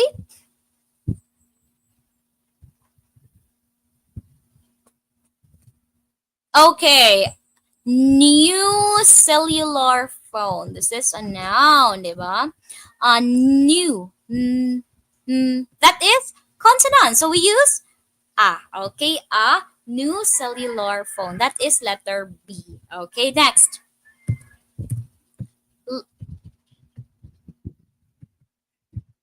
Trish is blank cute little baby of my cousin. Okay, kilala niyo ba si Trish? Yes, of course. So, specific siya. Alam niyo kung sino yung pinag-uusapan. So, again, pag ganyan, you use the. Pero what if hindi nyo kilala si Trish? Okay, then you use a. Okay, but kilala nyo, na-describe nyo nga na cute little baby of my cousin. So that is the. Okay, next. Ralph is meeting with Jackie, blank third generation cousin of his mom. All right, what's your answer?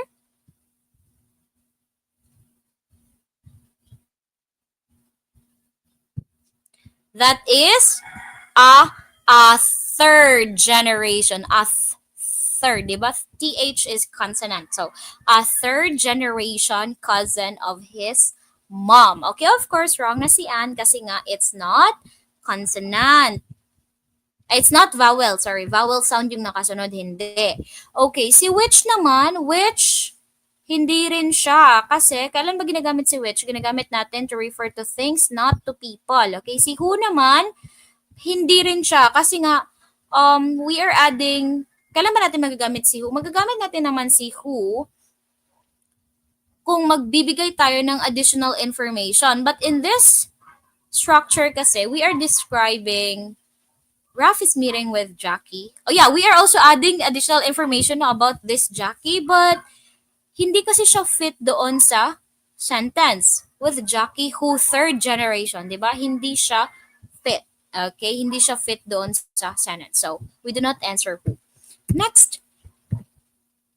Don't dwell on the sadness today, for tomorrow is blank another day. What's your answer?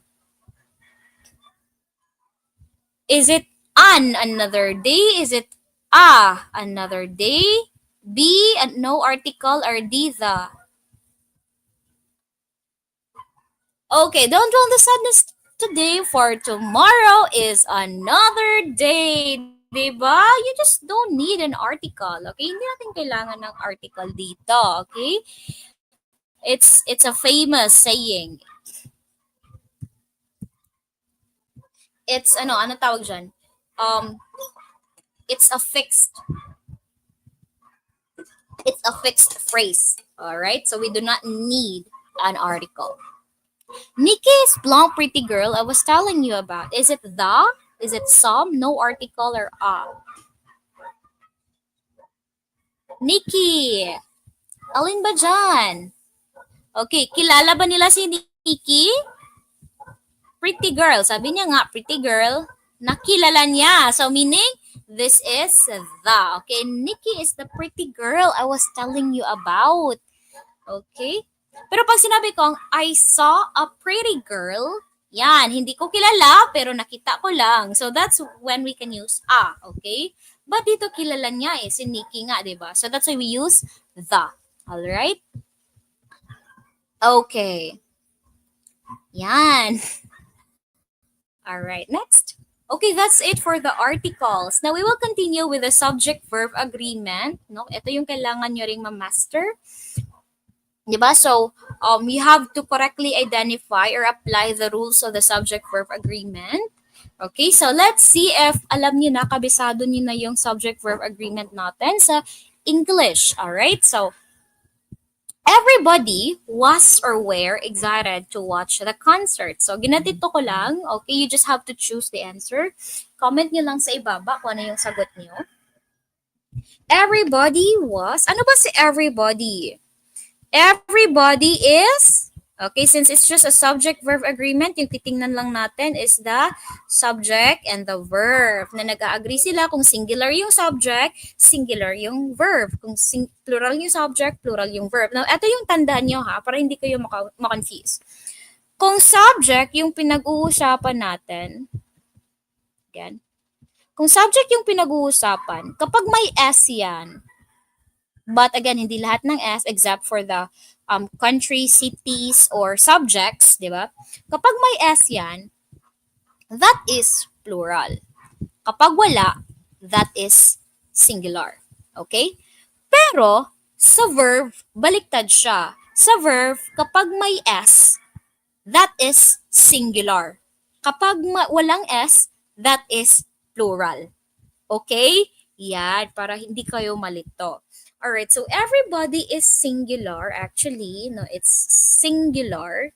Yan, alam ko na it sounds like many, but again, we are treating that as a single entity. Okay, so that's why it's a singular. Now, which is the singular here? Was or where? Diba sabi ko, pag verb, pag may S, that is singular. Okay, so that is was. Alright? Was ang sagot natin dyan. Alright? Next. Tama po, Ma'am Nerlene Peltra. Okay, next. Neither James nor Edmund is or are good in cooking. Eto, this is very tricky but once you know it, sobrang dali niya lang. Okay, so ito yung rule niya, okay? Kapag gagamit ng either nor or either or, there's what we call the rule of proximity. Meaning, kung ano yung pinakamalapit. So, ganito siya. You look at the subject na pinakamalapit dun sa verbs natin. Ano ba yung pinakamalapit? Si James or si Edmond? Si Edmond. Yung pinakamalapit kasi dito yung verb natin, di ba? So, yung verb mo makadepende doon sa pinakamalapit na subject. Okay? So, here, which is in this case, si Edmond. Now, si Edmond, isa lang or marami? Isa lang. Meaning, singular lang si Edmond. So, we need a singular verb. Okay, ano yung singular? Of course, he is. Okay, Edmund is. Alright, next. Okay, tandaan nyo yun. Kapag gagamit ng either or, neither nor, we have the rule of proximity, meaning kung sino yung pinakamalapit sa verb, siya yung masusunod. Okay, next. Only a few keep or keeps domestic pets in this neighborhood. Ano yung sagot natin? Okay, clue word itong a few. Okay. Okay. A few is plural. Okay, yan yung tandaan niyo. A few is plural. So, we need a plural verb. Sabi ko, pag verb ang pinag-uusapan, yung walang S, yan yung plural. So, only a few keep domestic pets in their neighborhood. O, diba? May clue kayo, domestic pets. Yan, marami. Okay, next.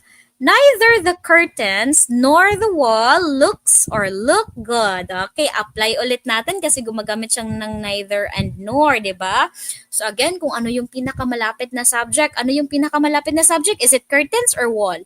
The wall. Pag the wall, is it singular or plural? That is singular, di ba? So meaning we need a singular verb. Diba? This is the singular. Okay, now, what if pagpalitin ko? Kaya halimbawa sabihin ko, neither the wall nor the curtains. What is the answer now? Neither the wall nor the curtains. Dahil curtains na yung malapit sa verb, we use look. Kasi marami yung curtains eh, di ba? So, yan. So, that's the rule of proximity. Okay? O yan, may na ano na, may na, anong tawag dyan? May naligwak na. Anyway, I hope you learned. Okay, next. The father, not the children. Blank to be blamed. Okay, yan. Eto rin. Alright? Eto rin yung tandaan nyo. Pag may nakikita kayong mga ganito, yung mga ini-enclose ng comma, that is what we call na mga additional information. And yung ginagawa natin sa additional information, hindi natin sila binibigyan ng pansin. Okay? Huwag kayong ma-distract sa additional information. Okay? Yung mga naka-enclose sa comma. Okay? Huwag na huwag nyo yang i-mind. Okay? Instead, hanapin nyo yung main subject talaga. Doon kayo magbase. Sige. The father, not the children, blank to be blamed. Sino ba yung pinag-uusapan natin? It's the father. Okay? Etong si not the children, extra lang yan. Extra. Okay, so meaning yung main subject talaga natin is the father. Okay, yung main subject talaga natin is father. So father is ilan? Singular. Okay, so meaning we need a singular subject too. Okay, excuse me for a bit.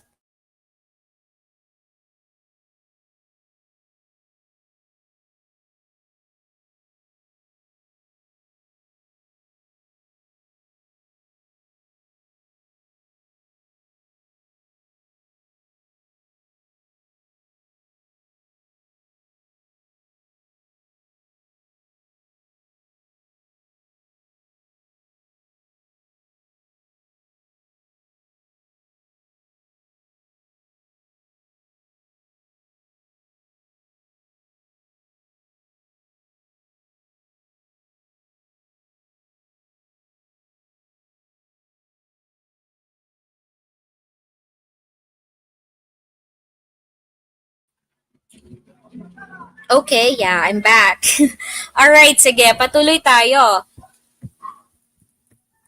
Okay, so yan yung tandaan nyo ha sa extra informations. Huwag nyo, do not mind it. Okay? Huwag nyo yang bigyan ng pansin. Alright? So yan. Next, the director along with his son was or were late in the conference. Katulad nito, di ba? Naka-enclose siya sa kama. Isasali ba natin? Hindi. Okay, sino ba yung pinag-uusapan talaga dyan sa sentence? Sino ba yung main subject natin dyan? That is the director. Dahil director lang yan, that is singular. So, ano yung gagamitin natin? Singular lang rin. Okay, that is was. Alright, yan. So, wag kayong magpapaloko sa mga nakikita niyong additional informations. Okay, next. Sorry. Which item are we now? Kadit lang. Wait sa ha. Okay. The books for Amy was or were in the big box. Okay, again, the books for Amy was or were in the big box. Sige, magsagot kayo.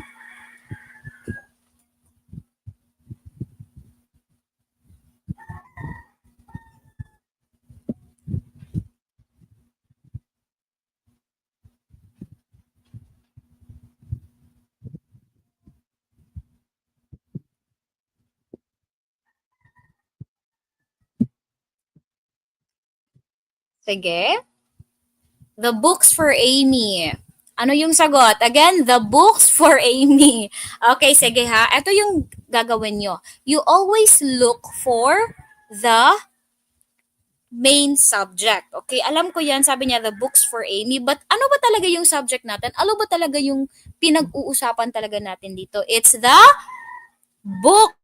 Okay, etong for Amy, additional informations lang yan. Ano, additional information lang yan. Di ba? Para kanino yung books? Para kay Amy, additional information lang. But yung main subject talaga natin is the books. Okay? So, meaning, the books is ano? Plural yan. So, kailangan natin ng where. Okay? Kailangan natin ng where po. Okay. Now, next. Both Amy and Liz change or changes their clothes after class. Ano ba yung sagot natin dyan? Silang dalawa na. Silang dalawa dahil more than one, that is plural. That is change. O, diba? Next. Everything was or were disarranged when Ken arrived. Okay, everything. Everything is singular. Katulad to ng everybody. Okay, that's singular. Kahit tunog siya marami, that's taken as a single entity lamang. So that is was. Alright? Next. Each student leave or leaves their bag in the room while the flag raising ceremony is going on. Sige, magsagot lang kayo. I have to excuse. I have to get some water. Naubos na yung tubig ko.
Okay, we are back.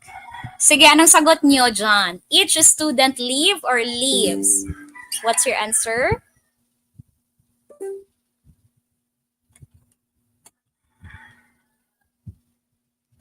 Okay, sige nga, tingnan ko comments nyo.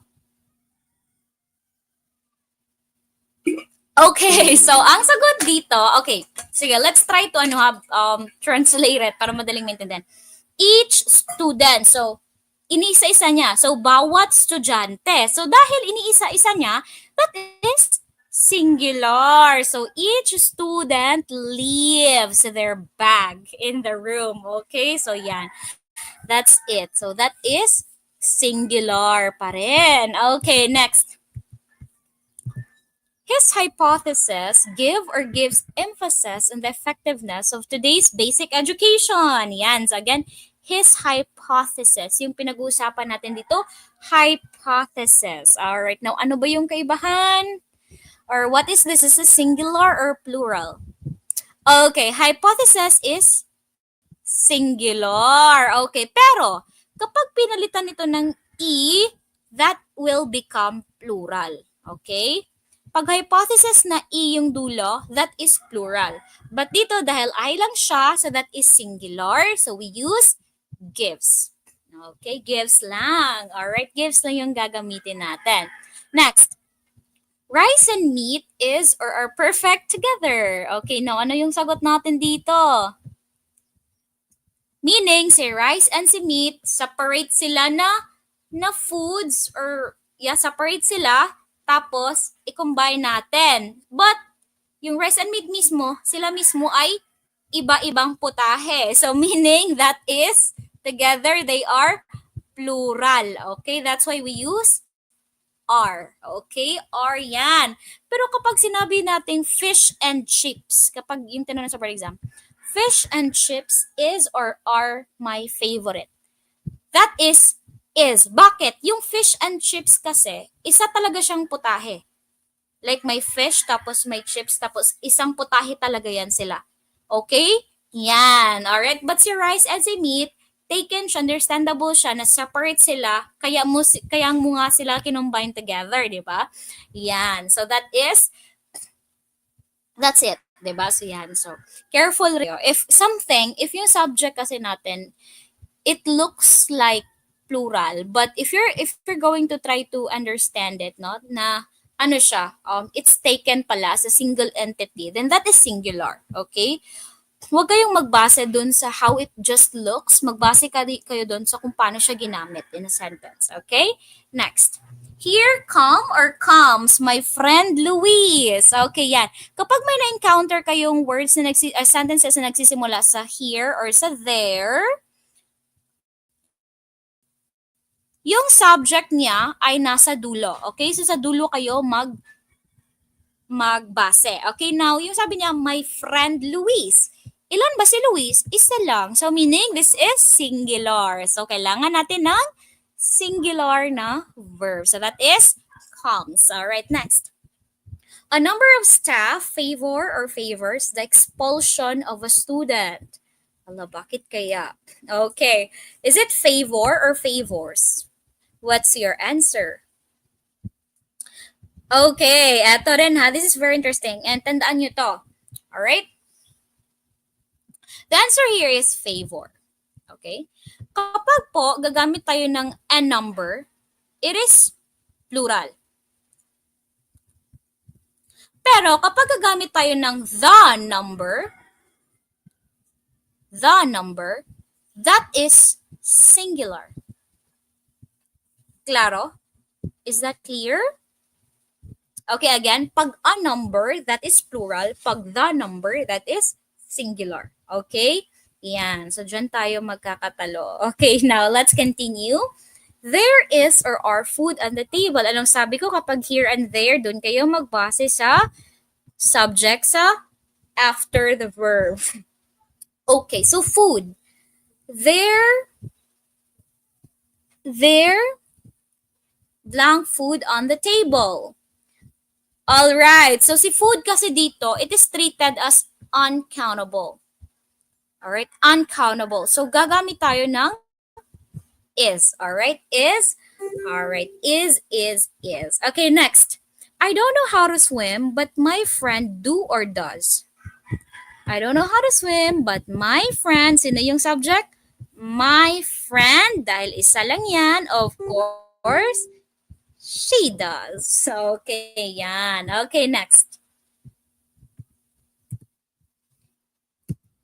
Due to her upcoming exams, Sandy blank stay or stays up late every night. Oh, what's your answer? Due to her upcoming exams, Sandy stay or stays up late every night.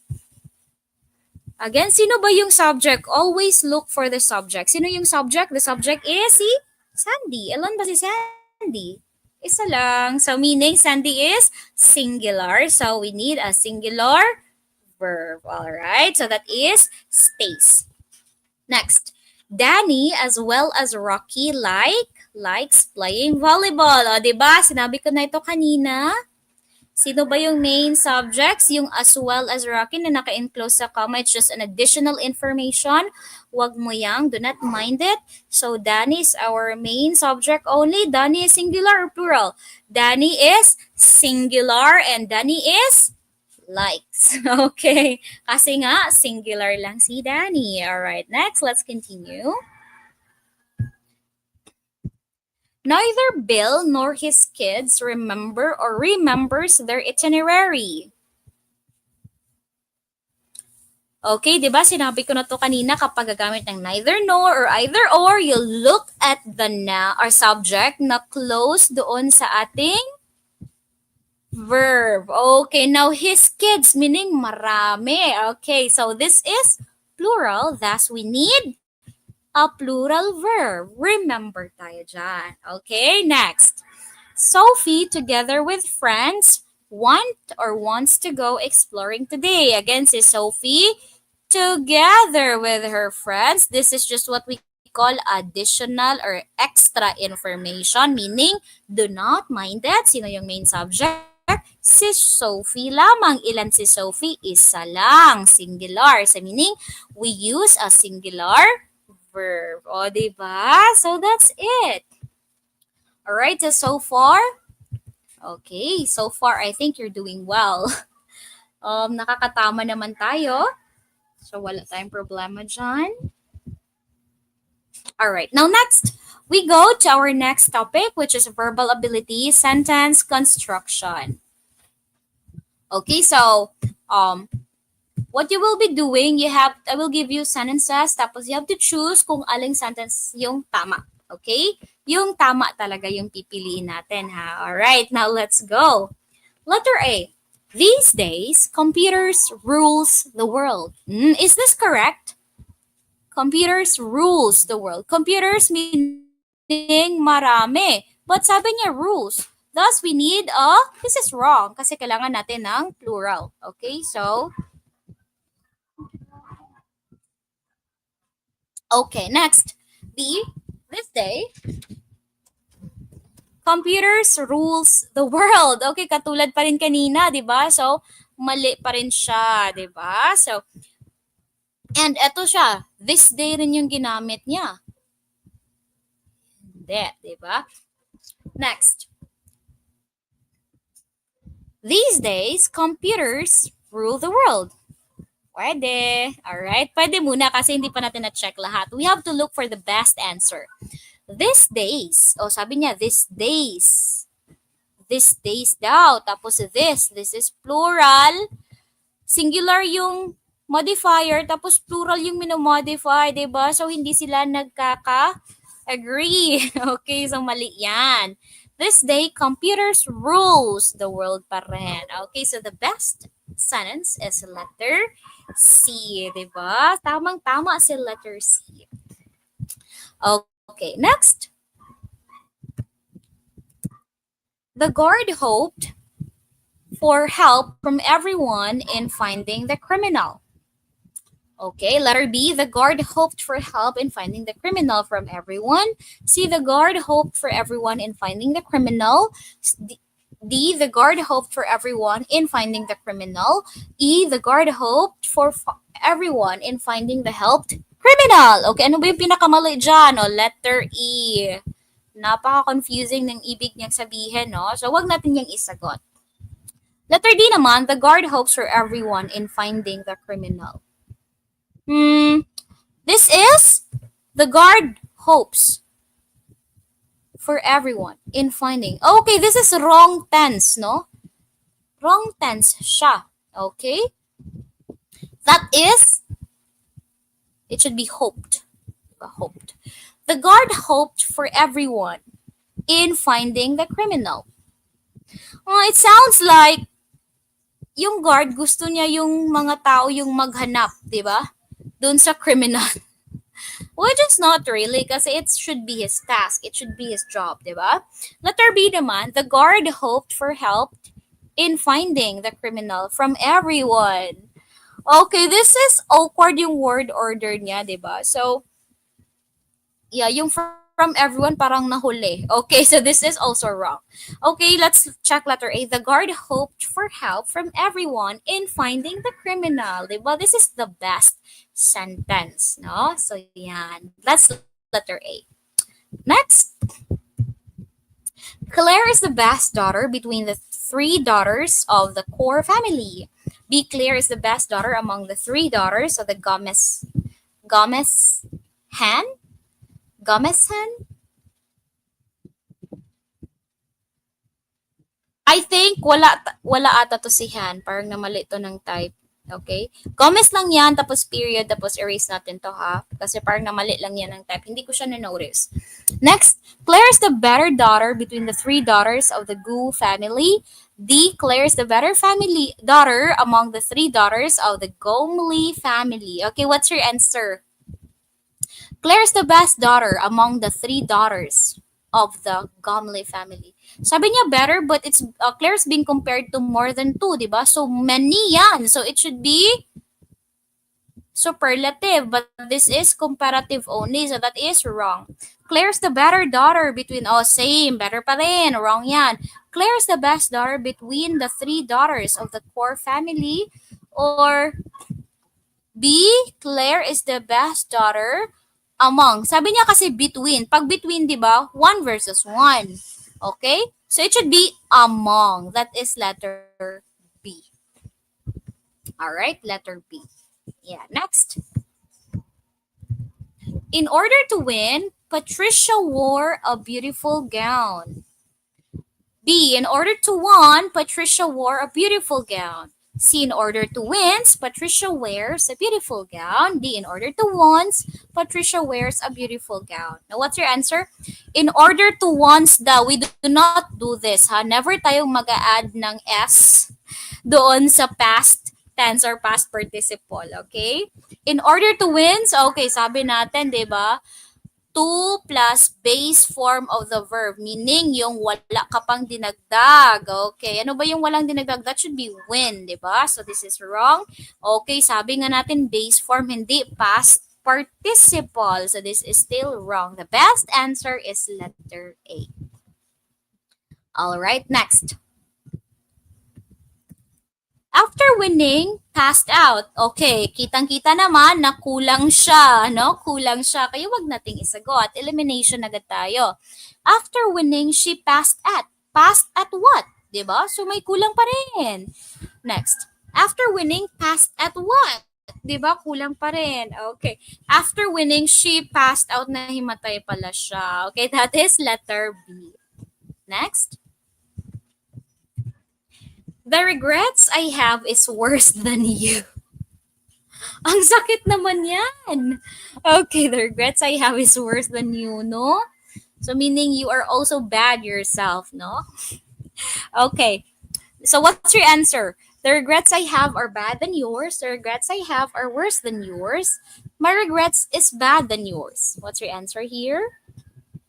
Sige, magsagot-sagot-sagot kayo.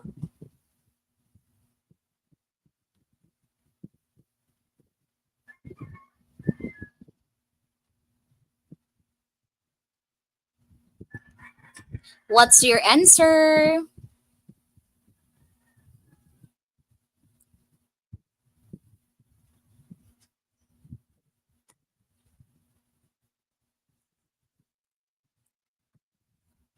Sige, tingnan natin. Alright, rationalize natin. Tingnan natin yung best. The regrets I have is worse than you.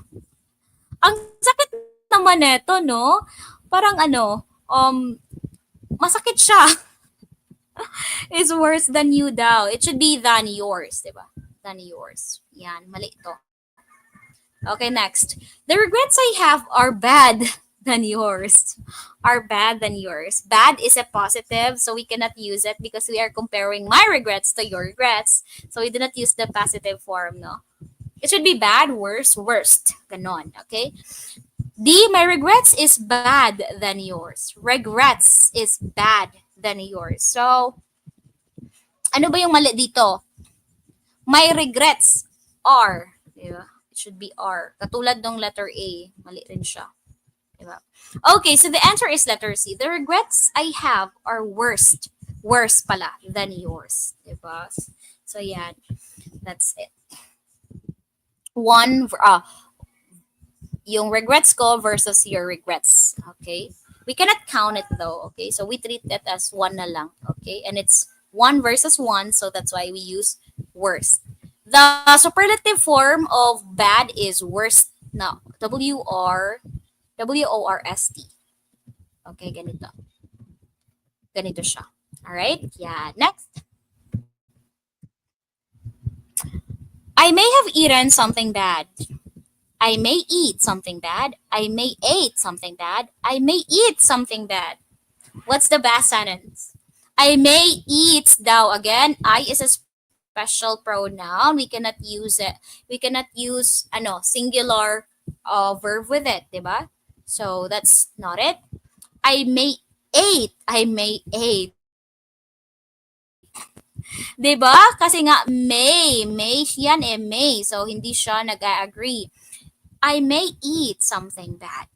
I may eat. Okay, baka kakain daw siya ng something bad. Hindi bagay, di ba? I may eat. Hindi siya bagay. Okay, the best one is letter A. I may have eaten something bad. Yeah, that's the correct one. Next. People recognize that voice as my. Okay, di ba? Ang my, kailangan niya ng noun. Okay, dapat may noun dito. So, this is wrong.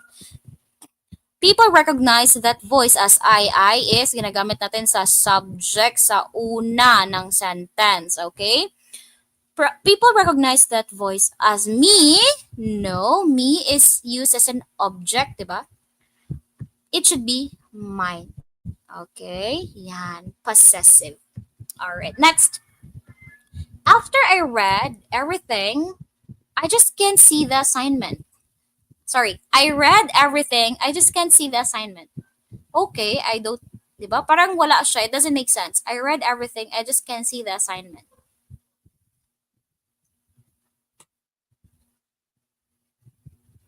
Diba? So, and I read everything. I just can't see. So, this is, ano ba to? Wala siyang punctuation, no? Parang dalawang independent clauses. Kinumbine niya lang agad-agad. This is wrong, diba? I read everything, I just can't see the assignment. Yeah, wala pa rin. No connectors, no nothing, kaya wrong siya. It's just like a run-on sentence. If you're familiar with run-on, it's a sentence error na yung dalawang independent clauses, hindi mo siya nilagyan ng appropriate coordinating conjunctions o di kaya hindi ka gumamit ng tamang punctuations. See, I read everything but I just can't see. But I can't see the assignment. But I can't. I read everything, but I can't see the assignment. See is like very literal, no? See, I can't see the assignment. No, you're not searching. See kasi is literal na ganito. But when you find something, meaning you're searching, you're looking for it, diba? So if I read everything, but I can't find the assignment. That is letter D. Okay, next. Did you do this to clear your conscience? Did this to clear your conscience? Did you do these to clear your conscience? You know what? If you notice na sobrang mali na niya, i-erase yun na yan. Do you does this to clear your conscience? Do you does this? This is a very wrong combination. Okay. Now we are stuck between A and B. Do you did this? Parang baliktad, no? Do you did this? It should be, did you do this? Diba? To clear your conscience? Yan. Okay. That's it. All right. Now, let's continue to sentence structure. I think we will be able to finish the entire slides. Kahit na have tayo ng sessions for 4 hours. I think that's fine kasi pwede nyo naman siyang i-continue also tomorrow. Alright, so i-finish na, tapusin na lang natin siya. Alright, next, verbal ability, sentence structure tayo. The professor in my social science class drives a Mercedes-Benz. Mercedes-Benz. Okay, so again, you have to identify ano bang type of sentence ito. Is it simple? Is it complex? Is it compound complex? Or is it compound sentence? Yan. Alan, did you memorize it? Okay. So, isulat ko dito ha. Lakihan lang natin. Okay, you have to identify if the sentence is simple, compound, complex, or compound, complex. Okay, now, what's the difference, by the way? Are you familiar with sentence structures? I think no, since napunta tayo sa elementary, we've encountered these terms, itong mga words na to.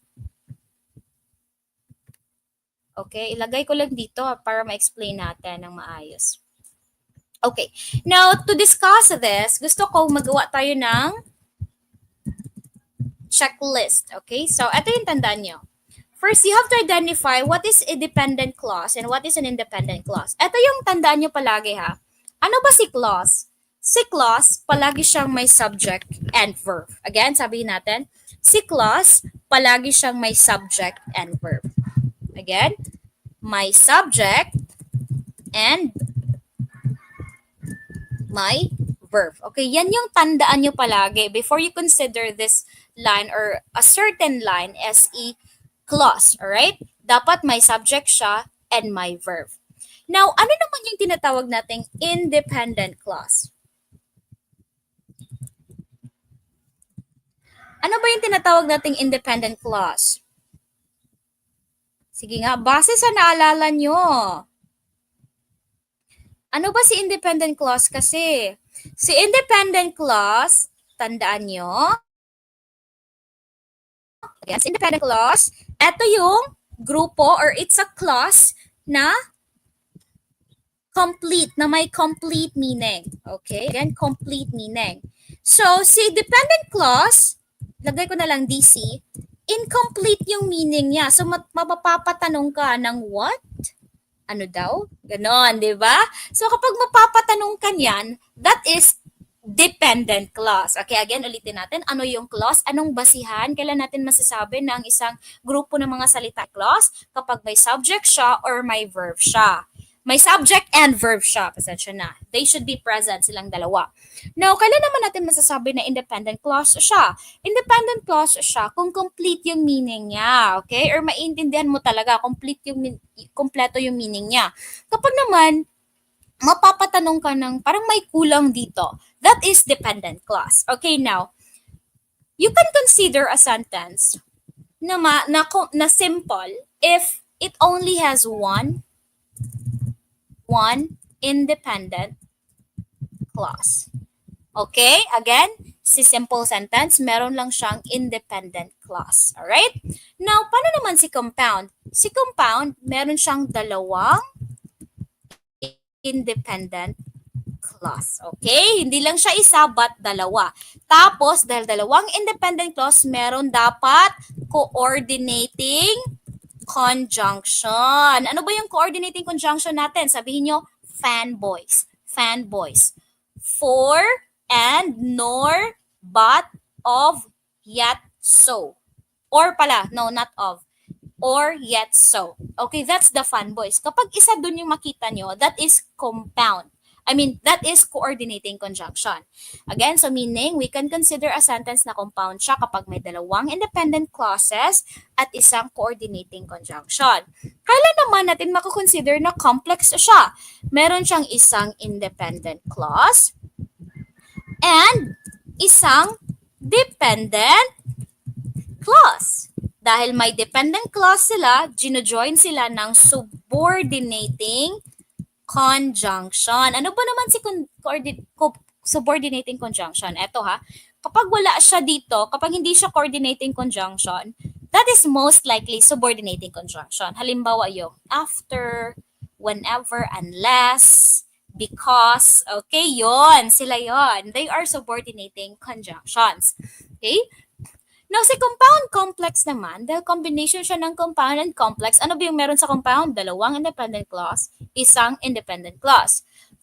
Isang dependent clause. So, meaning, si compound, meron siyang dalawang independent clause, isang dependent clause, isang coordinating conjunction, and isang subordinating conjunction. Okay, so this is our checklist. Okay, again, this is our checklist. Okay? Now, tingnan natin. Tingnan natin kung yung sentence na to ay isang coordinating or isang simple sentence, compound sentence, complex sentence, or a compound complex sentence. All right, now let's see. The professor in my social science class drives a Mercedes Benz. So, una yung tingnan, meron ba siyang conjunction na ginamit? Meron bang conjunction dito? Wala, di ba? So, meaning, eto ay isang buong independent clause. Bakit? Kasi nga, di ba, kapag babasahin mo siya, mapapatanong ka ba, kompleto naman yung thought niya, di ba? So, this is in independent clause. So, dahil isang independent clause lang siya, that is simple sentence. Okay, is that clear? Alright, yan. Ganun lang. Okay, now let's continue.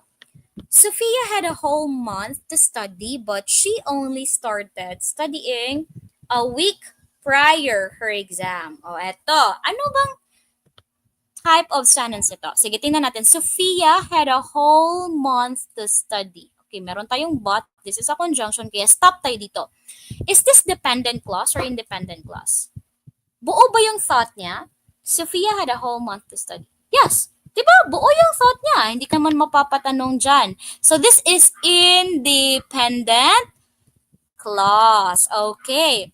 Now, sabi niya, but. Ano ba si but? But is, di ba sabi ko, fanboys, for, or, nor, but, or, yet, so. So, but is coordinating conjunction. She only started studying a week prior her exam. This is another independent clause. Okay? So, meaning, meron tayong ilang independent clause? 1, 2. Dalawa, and isang coordinating conjunction. Alin dyan? That is compound sentence. Okay? Meaning, this is compound sentence. Okay, yan. Next. The movie was disappointing. Okay, this is, diba? It's a complete thought. So, it's independent, diba? It was apathetic and insensitive with the crash delivery of the story. Yan, ang rami naman. Okay. Now, what's your answer here? What do you think is the answer here? Okay, di ba marami siyang ginamit na conjunction? Halimbawa, ito, yung narinig natin. But the thing is, yung titingnan kasi natin dito is clause ba siya? Now, again, sabi ko, kailan natin siya mako-consider na clause? Dapat may subject and may verb. Now, dito, and insensitive. May subject and verb ba? Wala. So, meaning, dapat isama natin siya with it was apathetic and insensitive. How about with a crash delivery of a story? Kasi with can also be a conjunction. Meron ba tayong subject and verb dito? Wala rin. This is not a clause, kaya isasama rin natin siya. Same with of, okay?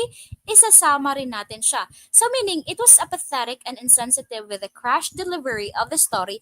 It's one clause only, okay? Now, tanong, is it dependent clause or independent clause? Kompleto ba yung thought niya? Yes, it is complete. Okay? So, meaning, meron tayong dalawang independent clause. Now, what is this? This is a compound. I know wala siyang ginamit na coordinating conjunction, but it is okay kasi merong dalawang independent clauses. Ang independent clauses, we can separate them with semicolon. Alright? Yan. So that is compound. Next. Due to the fact that the person spends a long time to finish medical school, Maui does not want to become a doctor anymore. Okay. Due to the fact, this is, diba? Coordinating.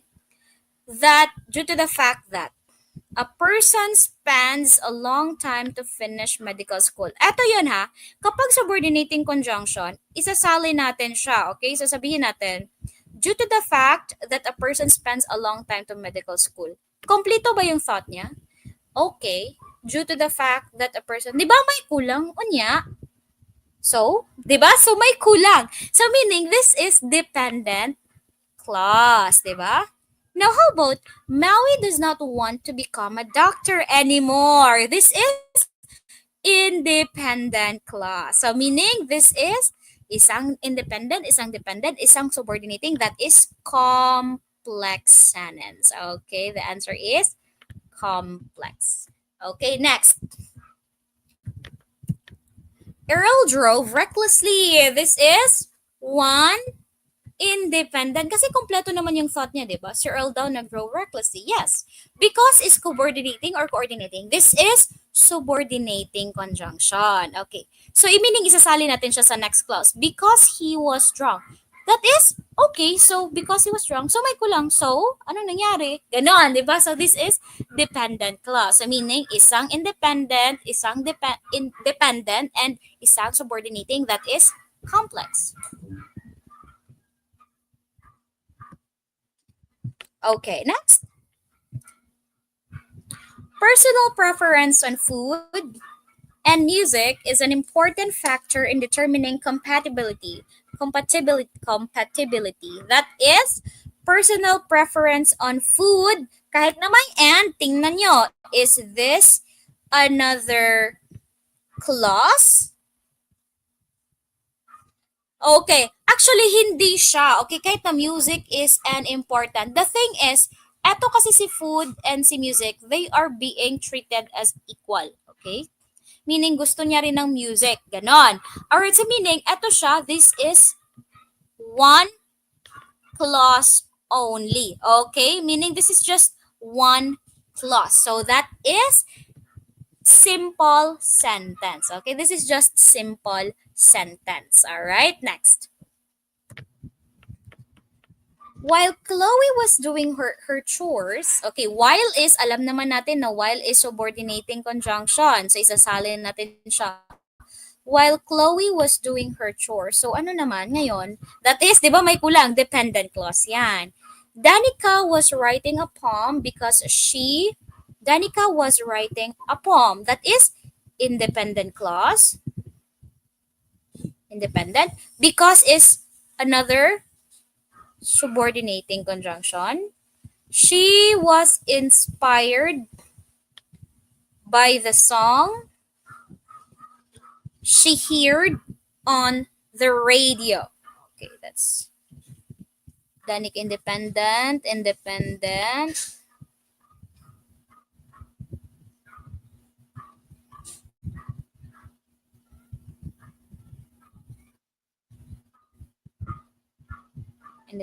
Okay, so this is dalawang independent, isang dependent, isang subordinating, isang coordinating. That is compound complex. Okay, Coco, compound complex. All right, very good. So that's it for the sentence structures natin. Okay, now let's continue with affixes. Ano ba yung affixes? Anong alam niyo sa affixes? Yung mga affixes, ito yung mga dinadagdag natin sa mga words, no? Dinadagdag natin para mabago yung meaning, 'di ba? So halimbawa yung on, yung full, yung meant, yung yung mga ganon. So those are affixes. But basta ito yung mga dinadagdag natin sa mga words para mabago yung meaning. Okay, so now let's continue. Okay, by the way, we have different types of affixes, diba? So we have prefix, ano pa? Suffix, infix, and circumfix. Okay? Kapag sabihin natin prefix, ano ba si prefix? Prefix meaning nasa unahan, 'di ba? Kapag suffix meaning nasa hulihan, okay? Kapag infix nasa gitna, 'di ba? Kapag circumfix nasa unahan at hulihan. Okay? So halimbawa sabihin ko sa inyo, happy naging unhappy. Saan ko nilagay yung prefix? Sa unahan. Okay, kapag naman sabihin ko happy naging happiness, yung na, saan ko dinagdag? Sa hulihan. So that is suffix. Kapag naman sabihin ko from spoonful naging spoons. Full, nilagay ko sa gitna yung F. That is infix. Okay, kapag naman sinabi ko understand naging misunderstanding, nasa unahan at nasa hulihan, that is circumfix. Okay, yan, tandaan nyo yan. Alright, so again, ulitin natin. Kapag sa unahan ka naglagay ng affix, prefix yan. Kapag sa hulihan, suffix. Kapag sa gitna, infix. Kapag sa unahan at sa hulihan, circumfix. Okay, now let's see. Alright, so you have to supply these items with the correct words na may infix. I mean, correct word na may affix. Pasensya na. Okay, again, you try to find a word na, ito mga words na to, you try to supply it with the correct affix para makompleto yung meaning ng ating sentence. Alright? I hate it when my friends act in a we're looking for, adjective, diba? Very, very, very childish, diba? So, ish, nagdagdag ka ng ish. Childish. Okay, so I'd rather use this one na lang, no? Para masulat ko. So, that is childish way. So, dahil ish nasa dulo, that is suffix. Okay, that is a suffix. Next, Johan blank her favorite toy again and we are having a hard time looking for it. Yung mga dinadagdag rin natin na S, ES, those are still affixes. Lahat ng dinadagdag mo sa base word, those are affixes. Okay? So, what's your answer here? Johan. Johan is Johan blank her favorite toy. Kaya kailangan natin siyang hanapin. So, meaning na misplaced niya. Okay, so misplaced. Okay, misplaced. Now, ano yung dinagdag natin? Miss and the D, di ba? So, this is an example of circumfix. Alright, even the past tense, yes, those are still affixes. Alright, next. The juice lacks a blank spoon of sugar. Spoon. Spoonsful, meaning isang buong, spoonful pala, sorry. Isang buong kutsara. So, dahil nagdagdag ka sa dulo, from spoon naging spoonful, that is suffix pa rin. Okay, yan. Okay, next. I am often late at work because I always sleep daw, yung base word natin. Ano yung tamang suffix na tamang affix na idadagdag natin to get the right word for this? Diba? Palagi siyang late, so meaning palagi siyang nakaka-oversleep. Okay, dahil nagdagdag tayo. Saan tayo nagdagdag? Sa beginning. So that is, ano tawag dyan? Prefix. Yan, diba? Next. Floor decided to study blank at the College of Media. Anong tawag natin dyan? Journal is, ano kasi yan? Journal. Refers to an article kasi mismo. We're talking about the course. That is journalism. Saan tayo nagdagdag? Sa dulo. So that is suffix. Alright, suffix yan. Alright, next. She looked at her blank in the mirror. You're looking at your, ano ba yung makikita mo dun sa mirror? That's what we call reflection. Saan tayo nagdagdag? Sa dulo. That's still a suffix. Okay, yan. Very good. Sana katama. Alright, next. He looked at me blank. Okay. Paano siya tumingin? This is an adverb. We're looking for an adverb that is happily. Diba? Happily. Saan tayo nagdagdag? Sa dulo. Thus, this is a suffix. Alright? You need a blank of faith and hard work. Anong tawag natin dun sa nagmekos-mekos? That is combination. Okay. Ano yung saan tayo nagdagdag? Sa dulo pa rin. This is an example of suffix. Alright. Yan. So that's it, no? Madali lang talaga ang affixes. Alright, now, what does the suffix, madali lang, switch muna ako, less and hopeless mean? Yung paggamit natin ng less sa hopeless, what does that mean? I am hopeless. You mean there's no hope. So that is without hope, no? Huwag tayong hopeless, hagan. There's always hope as long as we are alive. Okay, yan. So never give up. Next. In the sentence, she will redo her homework. What does the prefix re means? Okay, redo. Do is the base. Redo. Sabi niya, redo meaning you do it again. Okay, that is again. That's letter B. Okay, bibilasan lang natin ha kasi ano na, it's already 3 hours and this is already final coaching na. So, mas mabilis na talaga yung pacing natin. Alright, now let's continue.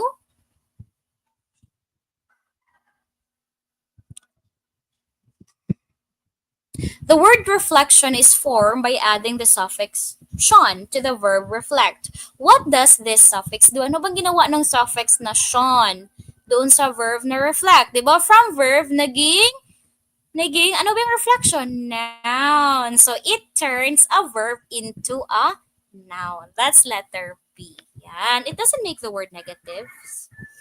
Show past tense, no. It should have ed or d, diba? So, wala. So, that is letter B. Next.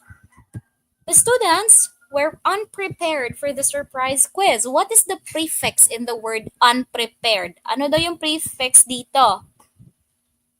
Unprepared. That is on.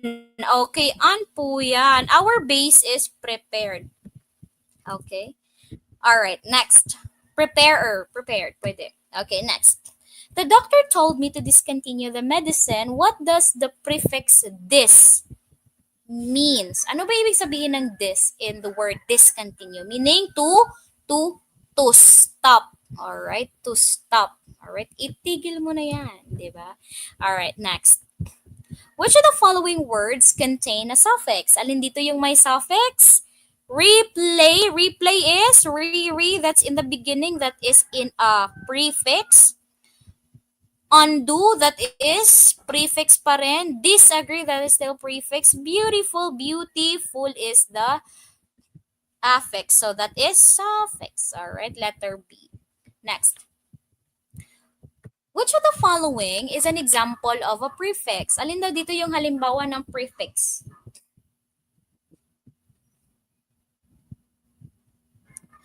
Which of the following is an example of a prefix? Is it meant? Is it on? Is it less? Or is it ing? Example of prefix. Alright, again, prefix. So, para ma-determine natin, we can give an example, no? Ano ba yung example na pwede nating ma-think dito sa meant? Give me a word that ends with meant. Okay, achieve, naging achievement. Diba? So, saan siya? Diba? Nasaunahan ba siya? Nasaunahan ba siya? No, it's in the end. So, that is suffix. Less. Hopeless. Sana, sa dulo pa rin. Running. Nasa dulo pa rin. So, that is suffix. Okay, so, but on is in the beginning. Halimbawa, and happy. Unkind, diba? So, that is letter B. Alright, letter B tayo dyan. Alright, now let's proceed to our next topic, which is the punctuations. I think this is the last topic. Alright, so let's select the correct correctly punctuated sentence. Alright? So, let's go again. Ano yung may tamang punctuation? I always loved sweets, chocolates, candies, marshmallows, and caramel sundaes. Right? I always loved sweets, chocolates, candies, marshmallows, and caramel sundaes. See, I always loved sweets, chocolates, candies, marshmallows, and caramel sundaes. D, I always loved sweets, chocolates, candies, marshmallows, and caramel sundaes. Okay, what's your answer? Again, we're looking for the correct may correct punctuation. Okay, now let's do elimination. Eto, letter D, wala siyang period. O, di ba? Di mali na yan. Huwag niyo nang isagot. I always loved sweets, chocolates, candies, marshmallow, and okay. Pag ganito po kasi, mababago niya yung meaning. Meaning yung caramel sundaes and marshmallow ay iisang food lang siya or like combined siya. Which I believe is not the case here. That's why we need this one. Anong tawag dito sa comma na nilalagay natin before the end? That's what we call Oxford comma. Again, Oxford comma. Alright, so this is also wrong. I always loved chocolate sweets, chocolates, candies, marshmallow. Oh, it's the same here. So mali rin. The answer is letter A. Alright, that's letter A po. Next. Okay, anyway, we can use colon ha kapag we are going to do listing. Okay? Again, listing. Pwede po to. Alright? Yan. List. So, that's correct. Next. Annie's dad, George, always buys her art materials like crayons, watercolors, colored pencils, and oil pastels. Okay, Annie's dad, George daw. Okay, but if you're going to add an extra information katulad nito, you have to make sure na i-enclose mo siya with comma. So, kulang siya. So, this is wrong. Annie's dad, George, yeah, tama siya dito na part, always buys her art materials like crayons, watercolors, colored pencils, and oil pastels, but no period. This is wrong pa rin. Okay, dapat may period. Annie's dad, George, o yan, hindi na naman siya in-enclose ng comma, so this is wrong pa rin. Okay, so the best answer is letter D. Annie's dad, George, always buys her art materials like crayons, watercolors, colored pencils, and oil pastels. Okay, next. That girl Lala is our class valedictorian. Again, that girl Lala is our class valedictorian. B, that girl Lala is our class valedictorian. C, that girl Lala is our class valedictorian. That girl Lala is our class valedictorian. Okay, no period, wrong. That girl Lala, okay, additional information, dapat i-enclose ng comma, this is wrong. Hindi pa rin siya in-enclose ng comma, this is wrong. This is what we call a positive phrase, okay? Yan. Next, that girl Lala. That's letter A. Okay, next. Lyle had a good time in Hong Kong. She enjoyed it very much. Okay, no period. Wag isagot.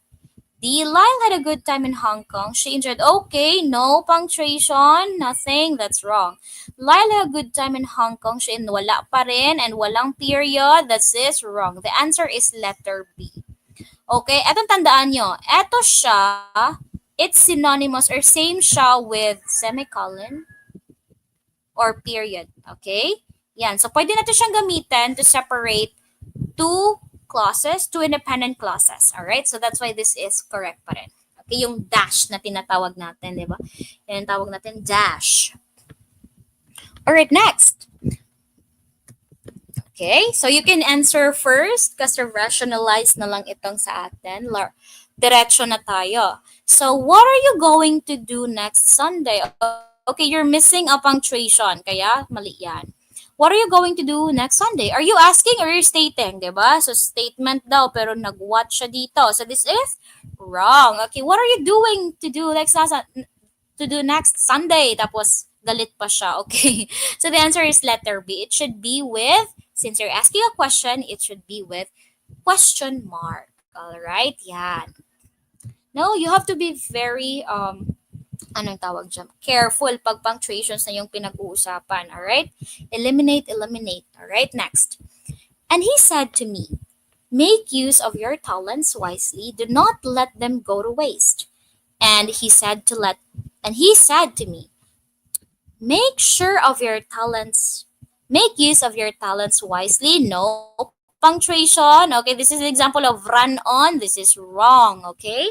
And he said to me, walang punctuation rin. This is wrong. And he said to me, make use of your talents wisely. Do not let them go to waste. But where's the period? Wrong pa rin. The answer is letter A. Diba? Yan. You have to put a comma before the statement. And of course, punctuation. Alright? Next. Okay, sige, magsagot kayo.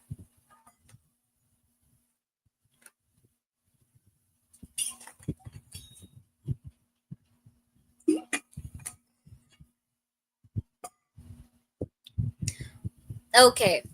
I hope we can tear down this wall that keeps us apart. Okay, sana, pero walang period. Wrong pa rin. Next, I hope we can tear down this wall. Okay, iba-iba siya ng ginamit. This is wrong. Okay, hindi dapat maghalo yung single quotation and double quotation, alright? I hope we can tear down this wall. Tapos missing ka ng isa. Okay, this is still wrong. I hope we can tear down this wall that keeps us apart. This is the best one. Letter D. Alright, next. Marjana still grieves for her sister's death. No period. That is wrong. Marjana still grieves for her sister's death. Oh, she's asking? No. Okay. Marjana still grieves for her sister's death. So, malami siguro, no? Okay. Mali rin siya. Okay. Dapat may apostrophe kasi baka ibig sabihin niya isa lang, no? Yan. Pag ganito kasi, na-pluralize siya, meaning marami. Okay? So, that is letter D. Marjana still grieves for her sister's death. That's letter D po. Okay, next. Airplane flights should always be on time. All right. B. Airplane flights na may apostrophe S. Okay, this is not construction. This is not possession. Dapat hindi tayo gagamit ng ganyan kasi inappropriate siya dito sa sentence. That is wrong. Airplane flights should always be on time? No, this should be a statement. Okay, so not question mark. Airplane flights should not be on time. You don't have to pause here, diba? Yeah, so this is wrong. That's letter A, okay? Yeah, next.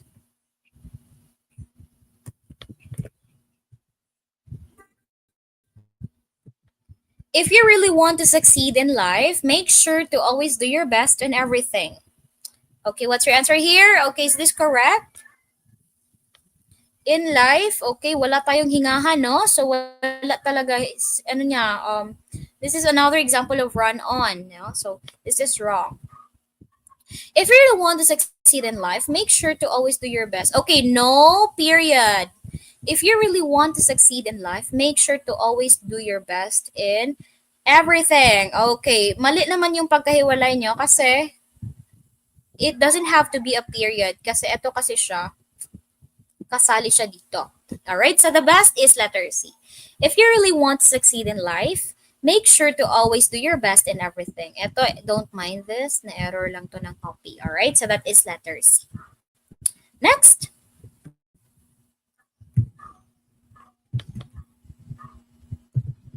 Okay, the girl shouted at him, "Get off me." Okay, is this correct? Walang punctuation? No. Next, the girl shouted at him, "Get off me." Okay, no, wait. Anong mali dito? Okay, wala siyang punctuation, no? Okay, minakos niya lang. That's wrong. The girl shouted at him, "Get off me." Okay, you're missing double apostrophe. The answer is letter B. Yay! And great job kasi nga natapos natin. Okay, so if you're able to reach this part of our review, then great job. And I want to leave this quote to you that success is earned, It is not given, kaya kailangan nyo talagang paghirapan, kailangan nyo talagang magbalat ng buto. Okay, so I wish you the best, CSE takers, and it would be a really great news, no, kung lahat kayo makapasa. Yeah, hopefully.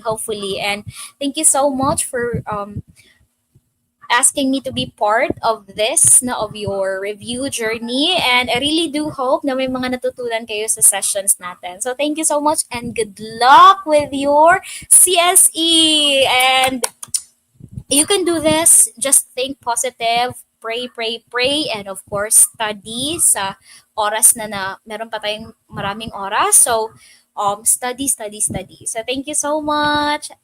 CSE takers, good luck!